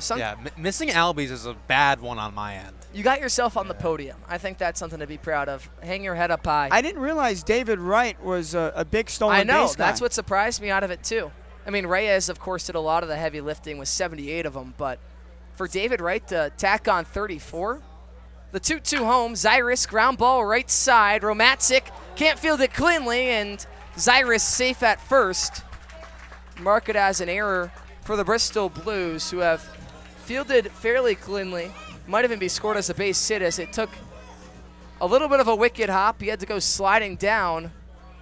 But nonetheless, Zyrus, the leadoff man, occupies first base. And now Ernie Echeverria, a multi-hit day for the catcher already, stands at the plate. I'm a big Marlins fan, and I remember when Hanley Ramirez and Jose Reyes in the late stages of their career were on the Marlins. They'll score it as a base hit for Zyrus. Moves him to 2 for 3 on his day. First pitch to Echeverria, line drive over the head of Thomas Zarecki and down the right field line. Zyrus takes the turnaround second, sliding into third safely. Sliding into second safely, I should say, Ernie Echeverria. Zyrus moves into the corner standing up. Ernie Echeverria, an extra base hit, and Newport, once again, the bat's getting hot in the bottom of the 7th. Yeah, the third hit of the night for Ernie Echeverria in the 7-hole, and for Newport, 6 extra base hits now. They're not just getting hits, they're not just scoring runs, but they're doing it via doubles and home runs. So now Mason Legenza, the lone Newport goal without a hit today, will try and scratch his own into the box score with 2 runners, both in scoring position, and still no outs in the home half of the 7th. The 10th run of the ball game for Newport stands 180 feet away. The first pitch to him, sawed off at the hands, fouls it off left side and out of play. Newport, with a win today, would clinch their spot in the NACBL postseason. Currently the 3 seed in the 8-team playoff picture. And playing in Newport, a lot of these guys know the expectation is to make your way into the postseason, but just reach the accomplishment with still having 4 games left would take a little bit of the pressure off down the stretch. 2 balls, 1 ball and 1 strike to Mason Legenza. And chasing the Martha's Vineyard Sharks is definitely something Newport's going to want to do. 2.5 behind Vineyard with 5 games left. The Vineyard themselves have 8 games to work with. Yep. They would need just 2 wins to clinch the South Division, but nothing set in stone at the moment. Yep, they only lead Ocean State by 1 right now with the Shark Tank.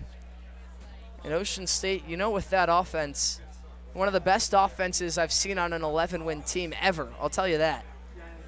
Pitch home to Legenza. Misses low and inside. 3 balls, 1 strike. Still no outs in the bottom of the 7th. Torin Kassabaum trying to navigate through his first inning of relief work. Lefty comes set at the belt. Kicks and fires. Misses the inside. A 5-pitch walk issued to Mason Legenza. And the base is now juiced for Cade Brown. And we've also talked about it earlier. Gus Gandy, who now stands on deck, if he were to come up in a situation like this, would have the chance at the historic 2 Grand Slam feat, but we'll have to wait and see. Not to dig too deep into this game because it's a blowout, but these new relievers that just came in this past week to join Bristol have really disappointed, and Bristol needs them to bring their A-plus stuff. Brown swings through strike 1. A healthy hack at the fastball in the zone, but comes up empty-handed. And for Bristol, Danbury beating Mystic right now, 4-1 in the top of the 9th, not helping Bristol out. Bristol needs Danbury to lose. Danbury has been an absolute buzzsaw as of late. Came into Cardines and picked up a 6-2 win earlier this week. The 0-1 misses outside, low and away. 1 ball, 1 strike, the count evening up at sticks. And Bristol knows best how hard it is to win here because they haven't done it since 2021. So that's right. Credit to Danbury. Well, I feel like if you're the Bristol Blues in a sense, the team you've experienced some of the most success against, the Martha's Vineyard Sharks, I don't know if you'd mind being one of the lower seeds. Sure, the travel's a little bit extra, but if you got to face Martha's Vineyard, a team you've seen so much success against so far this season, it might beat being the 6th seed and having to come to Newport, a team you're yet to beat so far. 2 balls, 1 strike, home to Brown, off the inside, gets away from Ruiz. but all the runners will stay put. It's a 3-1 count to Cade Brown. Yeah, back to Danbury for a second. They're looking like a team that no one's going to want to face, assuming they get in and keep this streak going. Now, whether they end up playing Mystic, Newport, or someone else, it looks like it'll be one of those two teams. Danbury is looking mighty dangerous. Continuing to climb up the playoff picture. A win tonight if Upper Valley were to lose, or never mind, Upper Valley has already beat the Sanford Mainers, excuse me. But there's still just one game behind Upper Valley, and with that win against Mystic, we'll move one game behind the Schooners as well. The count runs full after the strike home to Cade Brown. Casabom trying to collect his first out of the evening. Lefty kicks and fires, and a big swing and a miss for strike 3. Brown comes up empty-handed, couldn't quite find it. And now Gus Gandy will have that bases-loaded opportunity, however, so a little bit of a silver lining for Newport. Gus Gandy a chance at any CBL history in pretty much a blowout contest. 8-2 the score.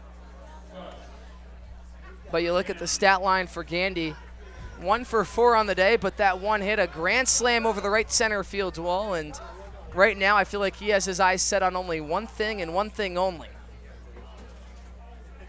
Lefty on righty, the first pitch home, catches the inside for strike 1. Gandy now has the team lead in terms of home runs with 6. Had one yesterday, just barely scraping over the left field wall at North Shore.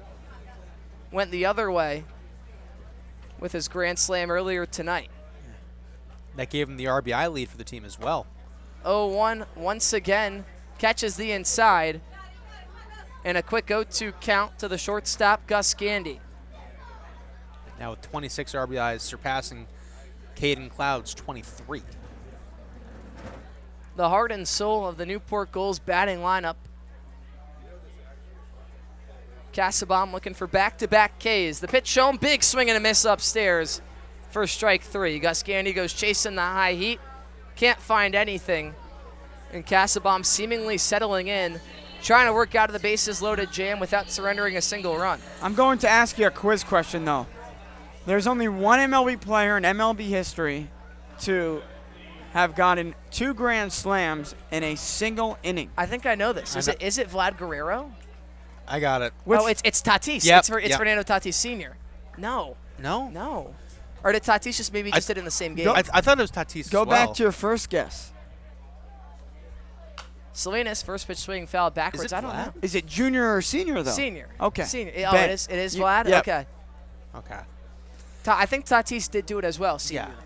But maybe not in the same inning, just maybe in the same game. Yeah, I'll give you guys one since we're just in a trivial mood. Who's the only player to hit a grand slam from each side of the plate in a game? Oh, that I have no clue. Maybe Lindor? Jose Reyes? No, Bill Miller. Bill Miller. Former Red Sox World Series champ. I should have known he was going with the Red Sox answer. Salinas, hard ground ball down the third base line, but foul as the count moves to 0-2. By the way, because John Mass, right now the reliever for Newport, is an FAU guy. I remember when they had a true freshman named Caleb Pendleton. He hit 2 grand slams in the same inning. Whew. Newport has had quite the duality experience at the plate. They've collected 11 hits, 8 runs to show for it. They've also struck out 8 times. Salinas has accounted for 2 of those, and now down 0-2 to Casabom. Pitch jump, misses upstairs for ball 1. But actually, one last thing going back to Pendleton. It was his first 2 college at-bats, and he hit 2 grand slams. Welcome to the NCAA. I don't think you can top that. So, shout out the FAU Owls in my hometown, Boca Raton, Florida. There you go. Boca Raton. Salinas, if he could get a good hold of one. I mean, this is a guy with such an aggressive, powerful swing. He could hit it all the way there. That's what they say. Rumor has it. Which way is the outfield facing? Do we know? I think it's facing north. I think we are facing north. Because the bridges are down there. So Canada. We'd have to hit it all the way around the globe is what I'm hearing. That's quite the trip. And he's got the power. Some may say. Yeah, the only problem with Salinas is the ball might burn up in the atmosphere. That would be the only thing stopping him from hitting it to Boca Raton. 1 ball, 2 strikes, 2 outs. The base is loaded for Newport. Pitch home to Salinas. Tapped foul left side. Barely able to get a piece of it, but Salinas stays alive. Able to see another pitch now. Now, if you want to hit it all the way back to Syracuse, that would just be a foul ball. Yeah, that's right. Straight shot west, about 4.5 hours. Get it to my hometown of Warwick pretty easily. That's straight-ish shot north. See if Salinas can get a hold of one. 1 ball, 2 strikes, 2 outs. Pitch home. Popped up foul, left side, and back into the aquarium right behind us. Have you been to the aquarium? I know you went to the Tennis Hall of Fame. I haven't been to the aquarium. Got it. We have one more off day on the schedule next week, the day before playoffs, pending any rainouts, but the weather looks strong for the final week of the NECBL season, regular season. We've earned it after some of the thunderstorms we've had. That's right. 1 ball, 2 strikes, pitch home on the inside. So Salinas finally sees another ball from Casabom. And the count works even. 2 balls, 2 strikes, 2 outs. Deuce is wild with the bases loaded. Salinas making himself one tough third out for Torin Casabom.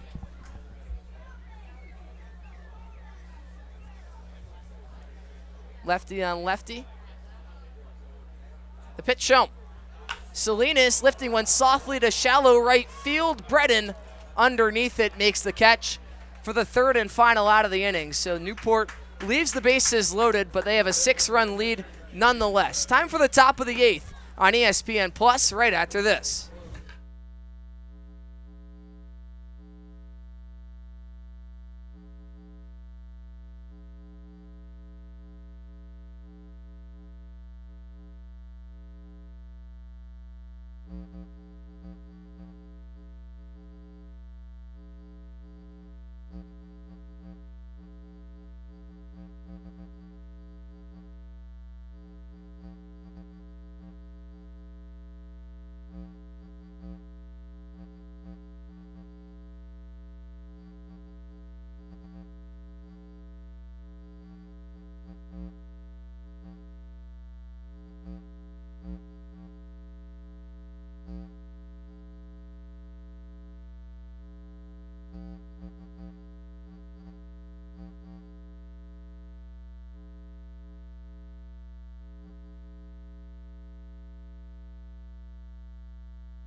You look at the history the Newport Gulls have to offer, and, well, it speaks for itself.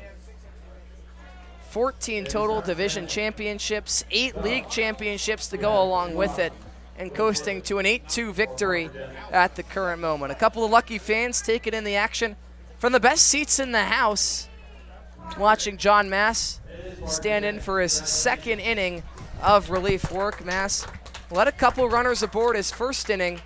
No runs whatsoever, howsoever.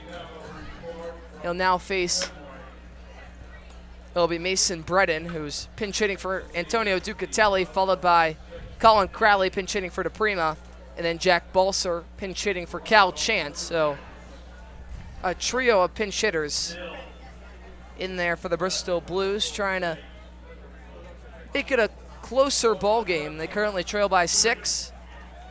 We'll see if they can put up a little bit more fight through the last 2 frames.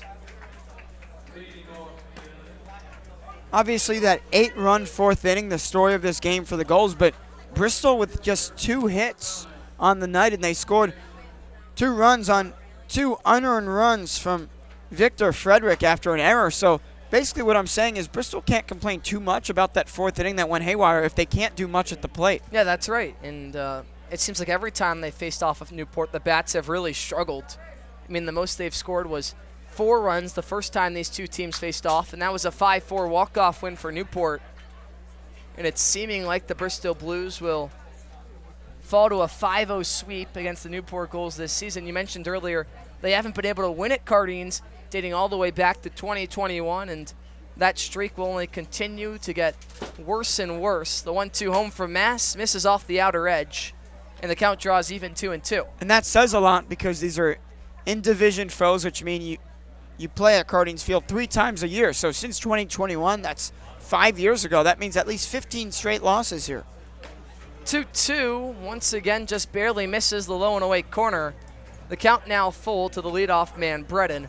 Colin Crowley, the third baseman, awaits on deck. I mean, there are so many ways There's so many ways to put that in perspective. I mean, some of us were still wearing masks in 2021. 3-2, a big wave and a miss downstairs. John Mass picks up his second straight strikeout dating back to the top of the 7th and retires the leadoff man in the top of the 8th. Now Colin Crowley gets his first chance of the ball game, pinch hitting for Chris DePrima after, as you mentioned, Isaac, just a lackadaisical offensive performance from the Bristol Blues. 2 hits, one off the bat of Thomas Zarecki, the other one from Nicholas Frankenzenko. But the top of the order just wasn't able to generate anything, and they'll have to try and rest up and get prepared for tomorrow. The 0-1 upstairs. Count draws even at sticks. 1 ball, 1 strike, 1 out. One of the more entertaining things about watching John Mass pitch is his emotions, his body language. He's a humongously emotional person. We see it as that's swung through for strike 2 in those really close games where he's pumping his fists, yelling, getting fired up. Might not see it that much tonight, but he's still very animated out there. Snuck the high heat by him. Let's see if he goes right back to it. The 1-2 home. Fastball in the zone. Ground ball right side. Jaros can't field it cleanly, and Crowley's going to be safe at first. He reaches via the error, the second of the ball game for the Newport Gulls. The first came from Victor Frederick back in the top of the 6th, but Crowley reaches base nonetheless, gives way to Jack Balser, the new left fielder, replacing Cal Chance. The Blues completely emptying the bench, trying to shift focus to their matchup tomorrow. And at this point, Isaac, it's about trying to heat up at the right time and get your team moving in the right direction, especially after just a energy-depriving loss like this. Yeah, Bristol's been very good at home recently, which is the opposite of how they started at home. They actually had a better away record than home record.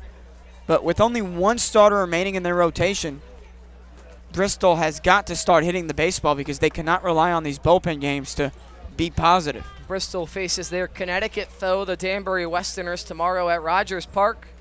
If they want any chance at trying to track down the Westerners in the NECBL standings, they'll need to find a way to win that game. They then close with the North Adams Steeple Cats on Tuesday, Westerners on Wednesday, and Mystic Schooners next Thursday.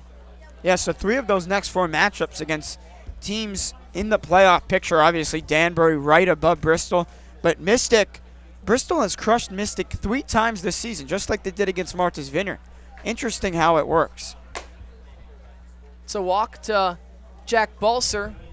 So 2 men on with 1 out as Thomas Zarecki, one of the 2 Bristol Blues with a hit today, will stand on in the right-handed batter's box. Newport, they head to face their Rhode Island rival tomorrow in the Ocean State Waves, just that 30-minute drive across the Pell Bridge.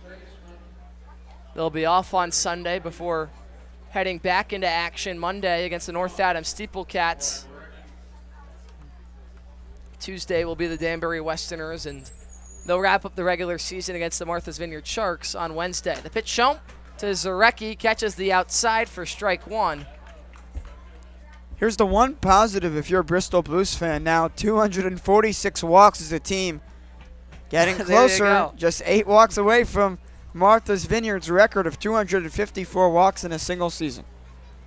I can't wait to hear that call out of you, Isaac Edelman. It's going to be one for the ages. And Ducatelli trying to chase that walk record, now just 3 away, but they pulled him a few innings ago. Imagine they do it on the same walk.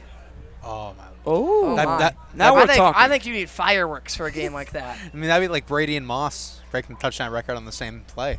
You love your New England sports teams, and I haven't even met you before today. The 0-2 breaking ball just misses upstairs for ball 1. And you think about Ricky Henderson lifting up the third base bag with the stolen base record. You wonder what Ducatelli will do if he's able to track down the base on, if he becomes the base on ball king. Mass peeks it back at second. The 1-2 home. Fastball just below the knees. Evens the count up at 2-2. I mean, Ducatelli should be able to take first base home if he gets that walk record.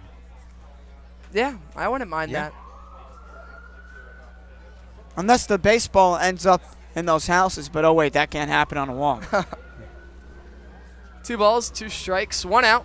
Mass's breaking ball gets a swing and a miss out of Thomas Zarecki. A foolish swing for strike 3. You could tell Zarecki wanted it back right away, but went around he did, and it's good for out number 2 in the top of the 8th. 4 more outs to work with if you're the Bristol Blues. The sirens blaring in the street right behind us. As now it's Nick Frankozenko, the designated hitter, standing in the first pitch fastball misses the inside for ball 1.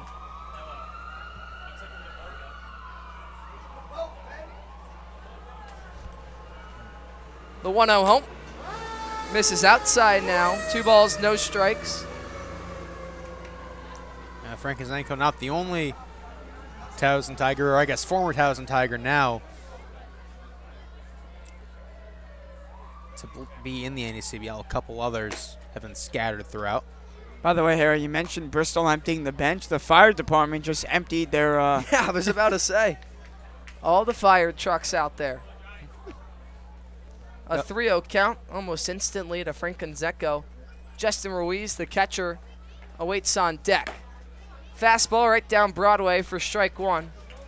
See if Mass can work all the way back. We've seen him do it once already today.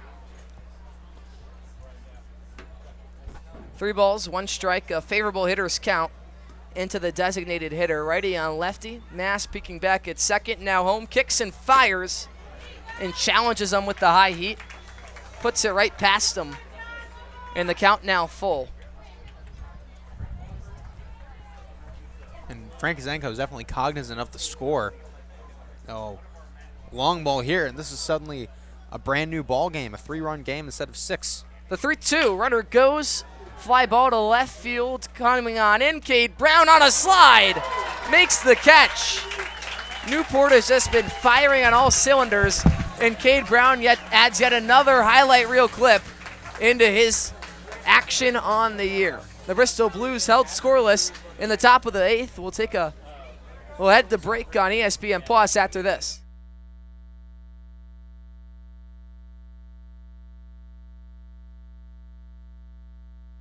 Most people spend their time trying to fit in.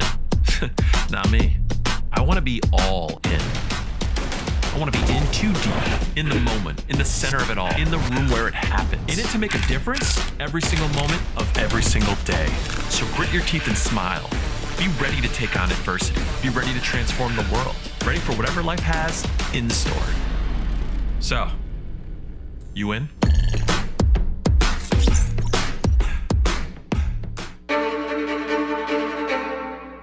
The motoring event of the year returns. The All Dream Newport Concours and Motor Week, October 1st through 4th. Witness breathtaking automobiles against a stunning backdrop of coastline and historic venues. From celebrated events like the Gathering and Concours d'Elegance to the all-new Supercar and Hypercar Concours, and free access to the Concours Village. There's something for all to enjoy. Join us in our chair Jay Leno in celebrating automotive excellence, luxury, and community. Tickets on sale now. Well, my partner Isaac Gettleman promised us a bullpen game out of the Bristol Blues, and that's exactly what we're getting. The 5th arm for the Blues out there on the rubber. Noah Turzo, and with more on the righty, Isaac, take it away.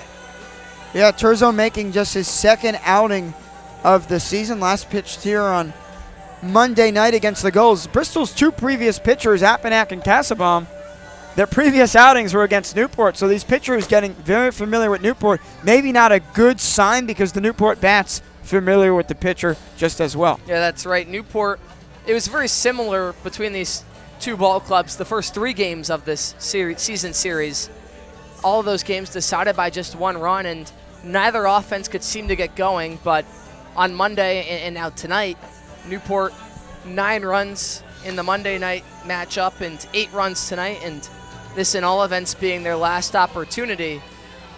We'll see if they can tack on any more, but the more swings that they've had against this Blues pitching staff has definitely equated to more success. Colby Wallace set to lead things off, followed by Braxton Trammell and Ryan Jaros. All in Newport has gotten in on the offensive action. Wallace with a hit, Trammell with a hit, Jaros with a hit as well. Devin Zyrus and Ernie Echeverria have really stolen the show. A combined 5 for 7 between the right fielder and catcher. They'd be batting 4th and 5th.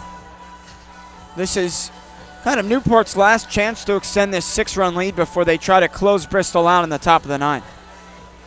You would assume it'll be John Mass back out there. We noted earlier how the Newport coaching staff was hopeful they would just be able to get through using 2 arms before having to play Ocean State tomorrow. And right now, if you're Newport, the fact that you're still not eliminated from receiving that top seed in the South Division means that you want to try and give everything you got while you still can. And if eventually you find out the best you can do is the number 3 overall seed in the NECBL playoff, maybe you take the foot off the gas pedal a little bit, but only time will tell. Colby Wallace, a line drive into left field, down in front of Jack Balser for a leadoff base hit. Torched off the barrel, picks up his 2nd hit of the ball game, and Newport has their leadoff man aboard in the bottom of the 8th. I mean, that's middle right there. Wallace isn't going to miss that one very often. Just a good job pulling it hard into left field for his 2nd knock of the evening. 12th hit of the ball game for Newport, out hitting the Bristol Blues now by double digits.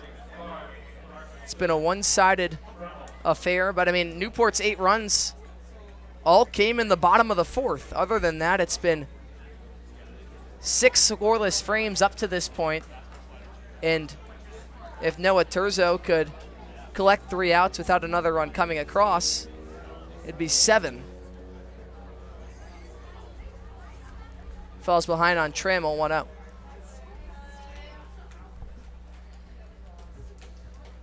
Pitch shown, misses up and away. 2 balls, no strikes, no outs. Trammell 1 for 2 with a double. He's walked 2 times as well. He's just been so sound at the plate as of late. A very tough out across the entire NECBL. 2-0 home. Trammell pops it up left side, but drifting foul and out of play for strike 1. Trammell, a switch hitter, especially impressive to me from that left-handed batter's box.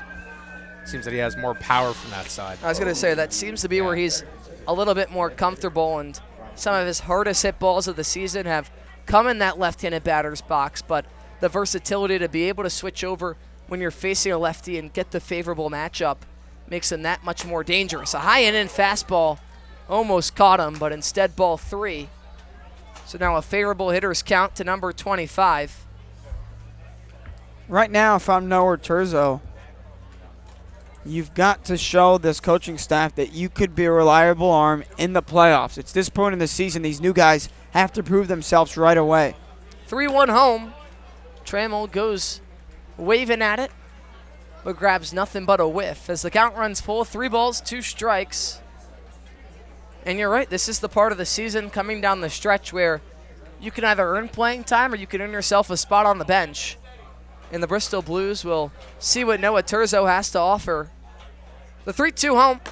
Another wave and a whiff from Braxton Trammell.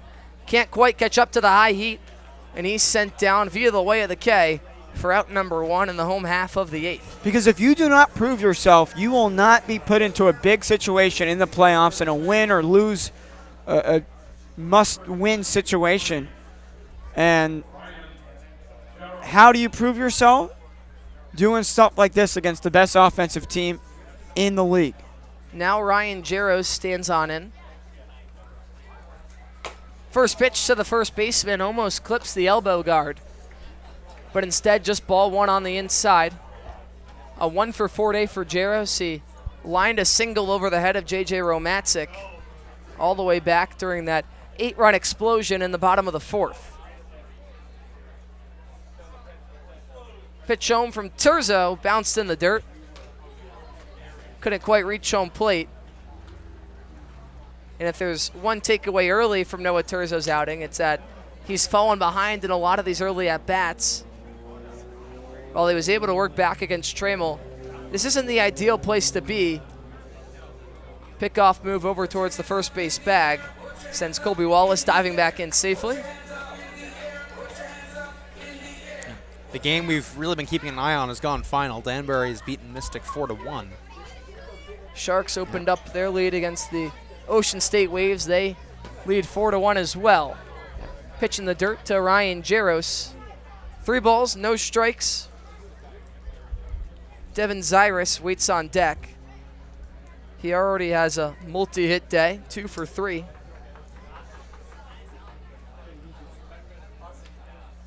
.3-0 from Terzo. In at the belt for strike 1. By the way, here's the business side of my brain starting to spin. You don't just want to make the playoffs to make the playoffs. It also gives fans another chance to get out to a game, which means ticket sales, merchandise, food, concessions, you name it. The 3-1 home. Jaros, a line drive to right center field, working his way over is Thomas, and he can't bring it in cleanly. Wallace wheels around third. Throw cut off. Throw to the plate. Wallace dives in safely. Utter mayhem out in center field. Martavius Thomas seemingly had it cleanly, but in and out of the glove. Colby Wallace goes first to home, and Newport has their 9th run of the ball game as Ryan Jaros now stands at second base. That's what every hitting coach says. Put the ball in play, make hard contact. Good things are going to happen. Jaros launched that one. It looked like it would be caught, but no dice for the Blues. And that's another run for Newport, 9-2. And Jaros has been an RBI machine these last couple weeks. Devin Zyrus now looking for his 3rd hit of the ball game. So they ruled that an E8 on the center fielder, Martavius Thomas. When it's going in and out of the glove of a fielder like that. Sure, he hit it hard, but Zyrus pops this one up left side. Tracking back, Evan Menzel calls off the third baseman Crowley and makes the catch for the 2nd out of the inning. Would have been a home run in the elevator shaft, but at Cardines, just a pop out to the shortstop for out 2. Yeah, look, this is, again, a chance to prove yourself. We talked about, obviously, Noah Terzo on the mound proving himself, but for Thomas, it's his first start of the season in center field, and I think his speed was too quick. I think he took a bad route. He got to where he thought the ball would land too quickly. So now Ernie Echeverria. 3 hits on the ball game already. That's a season high for the catcher. See if he can do one better and collect his 4th. First pitch misses up and away for ball 1. With 2 outs in the bottom of the 8th, Ryan Jaros, if he could work his way across home plate, would move the Newport run total up to double digits.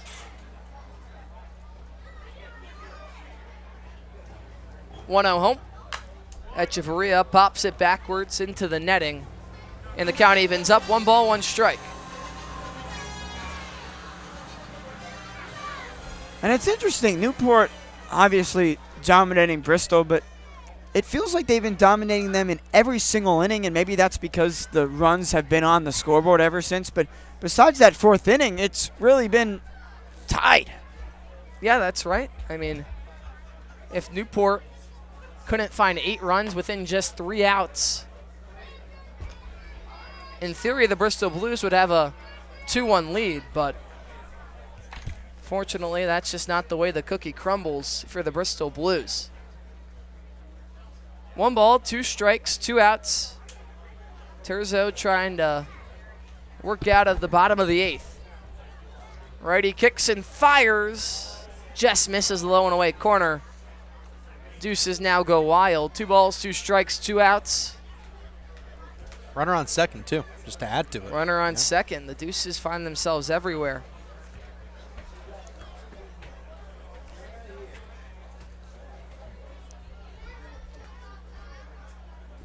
Pitch home from Noah Terzo. Fastball lined left side, out of the glove of Crowley and into left field. Jaros gets the stop sign at third. Throw cut off by Colin Crowley. In all events, that might be scored as a single as well. It was torched off the bat of Ernie Echeverria. Crowley had a chance at it, but not a very realistic play to try and make.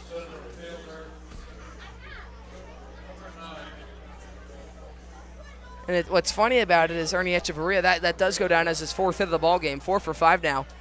That ball was hit harder than his first 3 hits and was very close to just being a ground out to the third baseman. And Ernie's had a few of those this year where he's hit the ball hard, just right to a fielder. Legenza now, a big swing upstairs, can't find the fastball, falls behind 0-1. Legenza 0 for 2 on his day. He's reached twice via the free pass, trying to break into the hit column, however. Yeah, Legenza the only starter for Newport without a hit, but he has walked twice and scored a run. The 0-1, line drive the other way, down into left field for a base hit. Jaros crosses home, make it 10 runs for Newport as they tack on their second run in the bottom of the 8th. Off the bat of Mason Legenza, right on cue. The 9th Newport goal to break into the hit column. The 14th hit altogether. And a solid announcer's drinks there from Isaac. Couldn't have said it better. Yeah, I mean, this is the second game in a week where Newport's had all 9 guys get a hit. They've had an inning where they've batted around. I mean, obviously last Friday against Keene was another animal, that 19-2 win. But this Newport lineup is just so dangerous. As I said earlier, Newport just turns into a different animal, it seems, on Friday nights, especially as of late. A combined outscoring of their opponents, 29-4. They're not done just yet. Still one more out to work with. 2 runners on with 2 outs. Decade Brown fouls one right back at us off the post of the fencing and ricochets into the Newport dugout. Too bad Martavius Thomas didn't make that catch in center field. That should have been routine because that's right, yeah. We would be in the 9th inning already. The Blues, both Monday and tonight, have just seemed to not play clean baseball altogether. The Cardines Field effect with the sea breeze, huh? That's right. Something about it. Pitch home, misses low and away for ball 2. In what seemed like such a promising start with Scout Updike through those first 3 innings, just developed into disaster so quickly in the blink of an eye. 2 balls, 1 strike, 2 outs with 2 runners on home. Decade Brown, fastball clips the low and away corner, and the count evens up 2-2. So the Deuces go wild once more. 2 balls, 2 strikes, 2 outs, 2 runners on. Ernie Echeverria stands at second. Mason Legenza occupies the first base bag.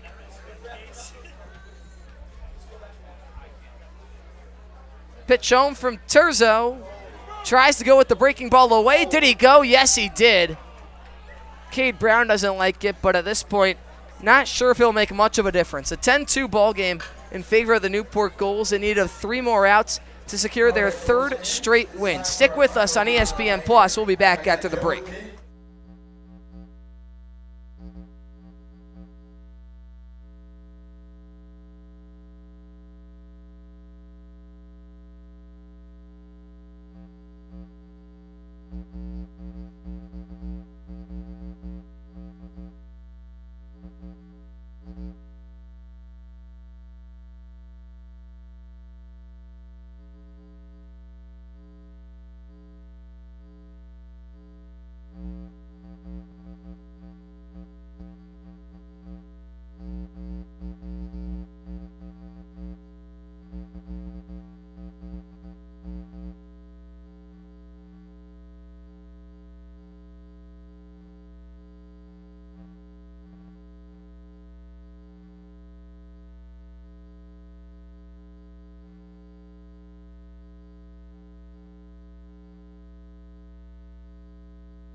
Well, John Mass worked 3 innings up against the Vermont Mountaineers on Sunday, and he'll try and match with another 3 innings here on this fine Friday evening. Newport with a 10-2 lead as Mass, the FAU commit, tries to lock down the save.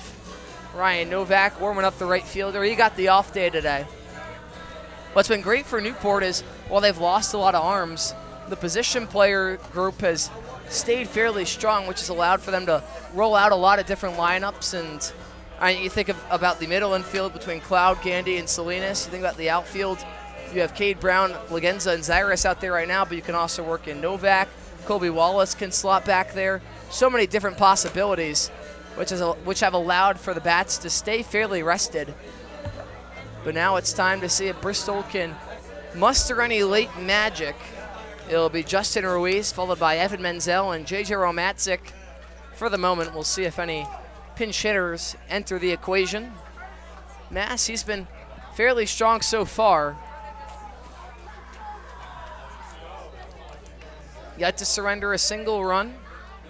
First pitch to Ruiz, catches the top of the zone for strike one. I mean, this would take A Herculean effort. Yeah, a Middletown miracle, if you want to call it that, even though we're in Newport.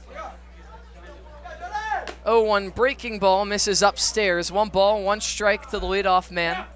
John Mass has surrendered no hits so far, no earned runs as well. 1 walk to 3 Ks.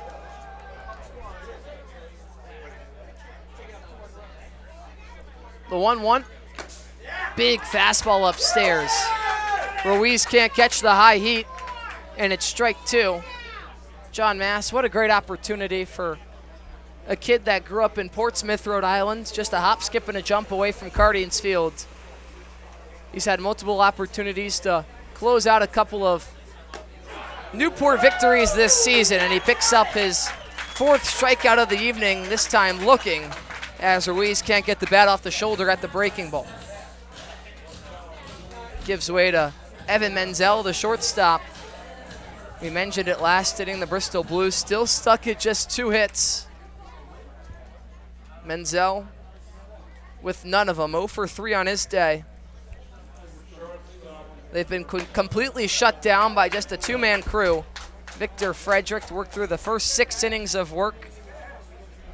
And John Mass trying to finish off the back 3. The 0-1 catches the outside, and now no balls and 2 strikes rather quickly to the shortstop Menzel. Take the bat off your shoulder, improve your stats, have some fun. No need to strike out looking. 0-2. Mass overthrew that one just a touch, just a tad you could say. Fastball misses way up and way away for ball 1. Just a bit high. Just a bit high. Major League. Of course. That's my favorite baseball movie of all time. The 1-2 misses outside. The count now even, 2 balls, 2 strikes. Yeah, I'm a Sandlot man. Can't go wrong with Sandlot. What about you, Isaac? I heard I love Sandlot. I heard they're doing something with the Sandlot crew. They're doing like a new get together. Interesting. 2-2, can't quite catch the high and up corner. Our scorer, Anthony, to the left of me says Moneyball, and my hot take is that Moneyball is somewhat overrated. Dude. To a degree. They don't talk about the star players of that athletics team. That's not the point of the movie, though. They leave out a major reason of why those teams were so good. A fastball at the knees, got him looking. Menzel chirping back at the home plate umpire. He doesn't like it. The frustration for the Bristol Blues just seemingly boiling over at this point. What did I say? It's this point in the game. Why are you keeping your bat on your shoulders? Got to extend the zone a little bit. And a strikeout looking infuriates the coach so much more than a swinging strikeout, unless the ball is in another continent. And I got the answer. There is a Sandlot cast. It's going to be called Dugout Dads. It's a comedy with the original Sandlot crew. They're all getting back together. Who would have thought? The 1-0, top of the zone, evens up at 6. 1 ball, 1 strike. Mass trying to send the Bristol Blues down 1-2-3 and give Newport their 3rd consecutive win in just as many days. Fastball misses upstairs, 2 balls, 1 strike. A win would secure the Newport Gulls in any CBL playoff berth. The 2-1 on the inside. So Mass will have to work back if he wants to end things right here, right now.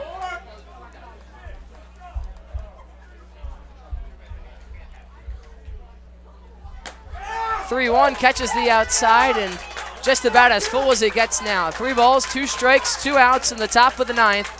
The crowd left at Cardines rises to its feet. John Mass trying to put an exclamation point on a 10-2 victory. Out of the windup, the righty kicks and fires. Got him swinging. Strike 3. Postseason bound once more. The Newport Gulls are going dancing. A 10-2 win. Dominant fashion. They ride an 8-run bottom of the 4th, to an 8-run victory and complete the series sweep of the Bristol Blues. Absolute Friday domination. As I mentioned, you look at the last 2 weeks and they've outscored on Friday nights the opposing squads by a combined score of 29-4. 3 straight wins for the Gulls, and we're going to break down tonight's action right after this break on ESPN+.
We welcome you back to Cardines Field. A 10-2 victory in favor of the Newport Gulls improves them to 24-15-1 on the season and secures their spot in the NECBL postseason. The Bristol Blues drop to an even 500, 20-20 on the year. We bring you inside the broadcast booth one final time alongside Ethan Poole and Isaac Edelman. We thank you for joining us tonight on ESPN+. Isaac, I'll start with you. The Bristol Blues, not their best performance. They weren't able to grab a single win against Newport on the year, but you still have time before the playoffs to get yourself in the right shape of things. I mean, they haven't secured a spot just yet, but if they can play their best ball down the stretch, not only can they secure their spot in the postseason, but be playing their best ball at the right time. We mentioned it from the start here. We'll mention it at the end of this game. These bullpen games are going to be so huge for Bristol because if you stretch one pitcher too much, the game goes haywire. That's exactly what we saw tonight. An 8-run fourth inning proves to be the difference. And for Bristol, even if they don't give up 8 runs in an inning, do they even win this game? Because they only get 2 hits compared to Newport's 14. An absolute massacre when you look at the hit column and the run column as well. Ethan, Newport once again putting together a complete performance, but they've had some other times where they're a little bit more shaky, especially coming off of dominant showings like this. You play an Ocean State team tomorrow that you haven't seen a lot of success against, but how can Newport go about staying hot, making it 4 straight, and continuing to make a late push for that #1 seed in the South Division? I mean, to me, the biggest positive from today is they only used 2 pitchers. Frederick and Mass were both absolutely fantastic, so they can have a lot of their full complement down the stretch, chasing that #1 seed, or at the very least trying to continue their good form into the postseason. I'm not worried about the bats against the Ocean State Waves. That's always a slugfest. Ocean State is an incredible offensive team, and we know how weak their pitching can be, so we know Newport's bats are probably going to have a good time as well.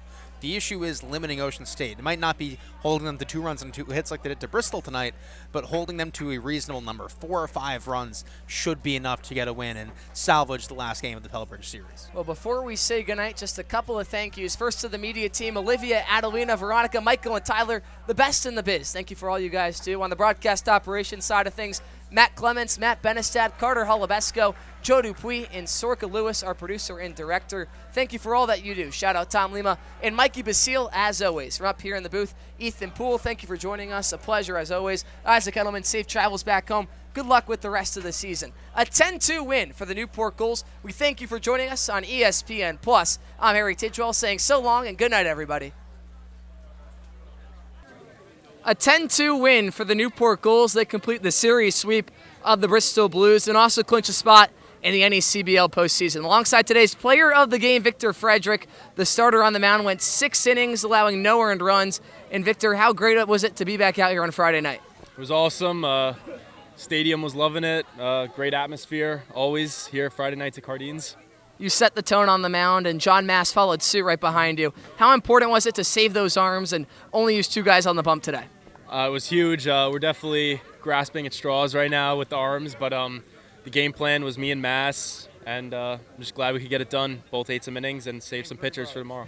You've clinched your spot in the NECBL postseason, but still a couple more games to help secure that seeding come playoff time. What are the keys down the stretch? I think pitchers throw strikes and hitters just keep doing what they're doing. They've been unbelievable. It's really easy to win games when we put up 10 runs. Well, enjoy the win, Victor. That does it from Cardines Field. A 10-2 final in favor of the Newport Gulls over the Bristol Blues. I'm Harry Tidwell saying so long and good night, Newport. Every trip!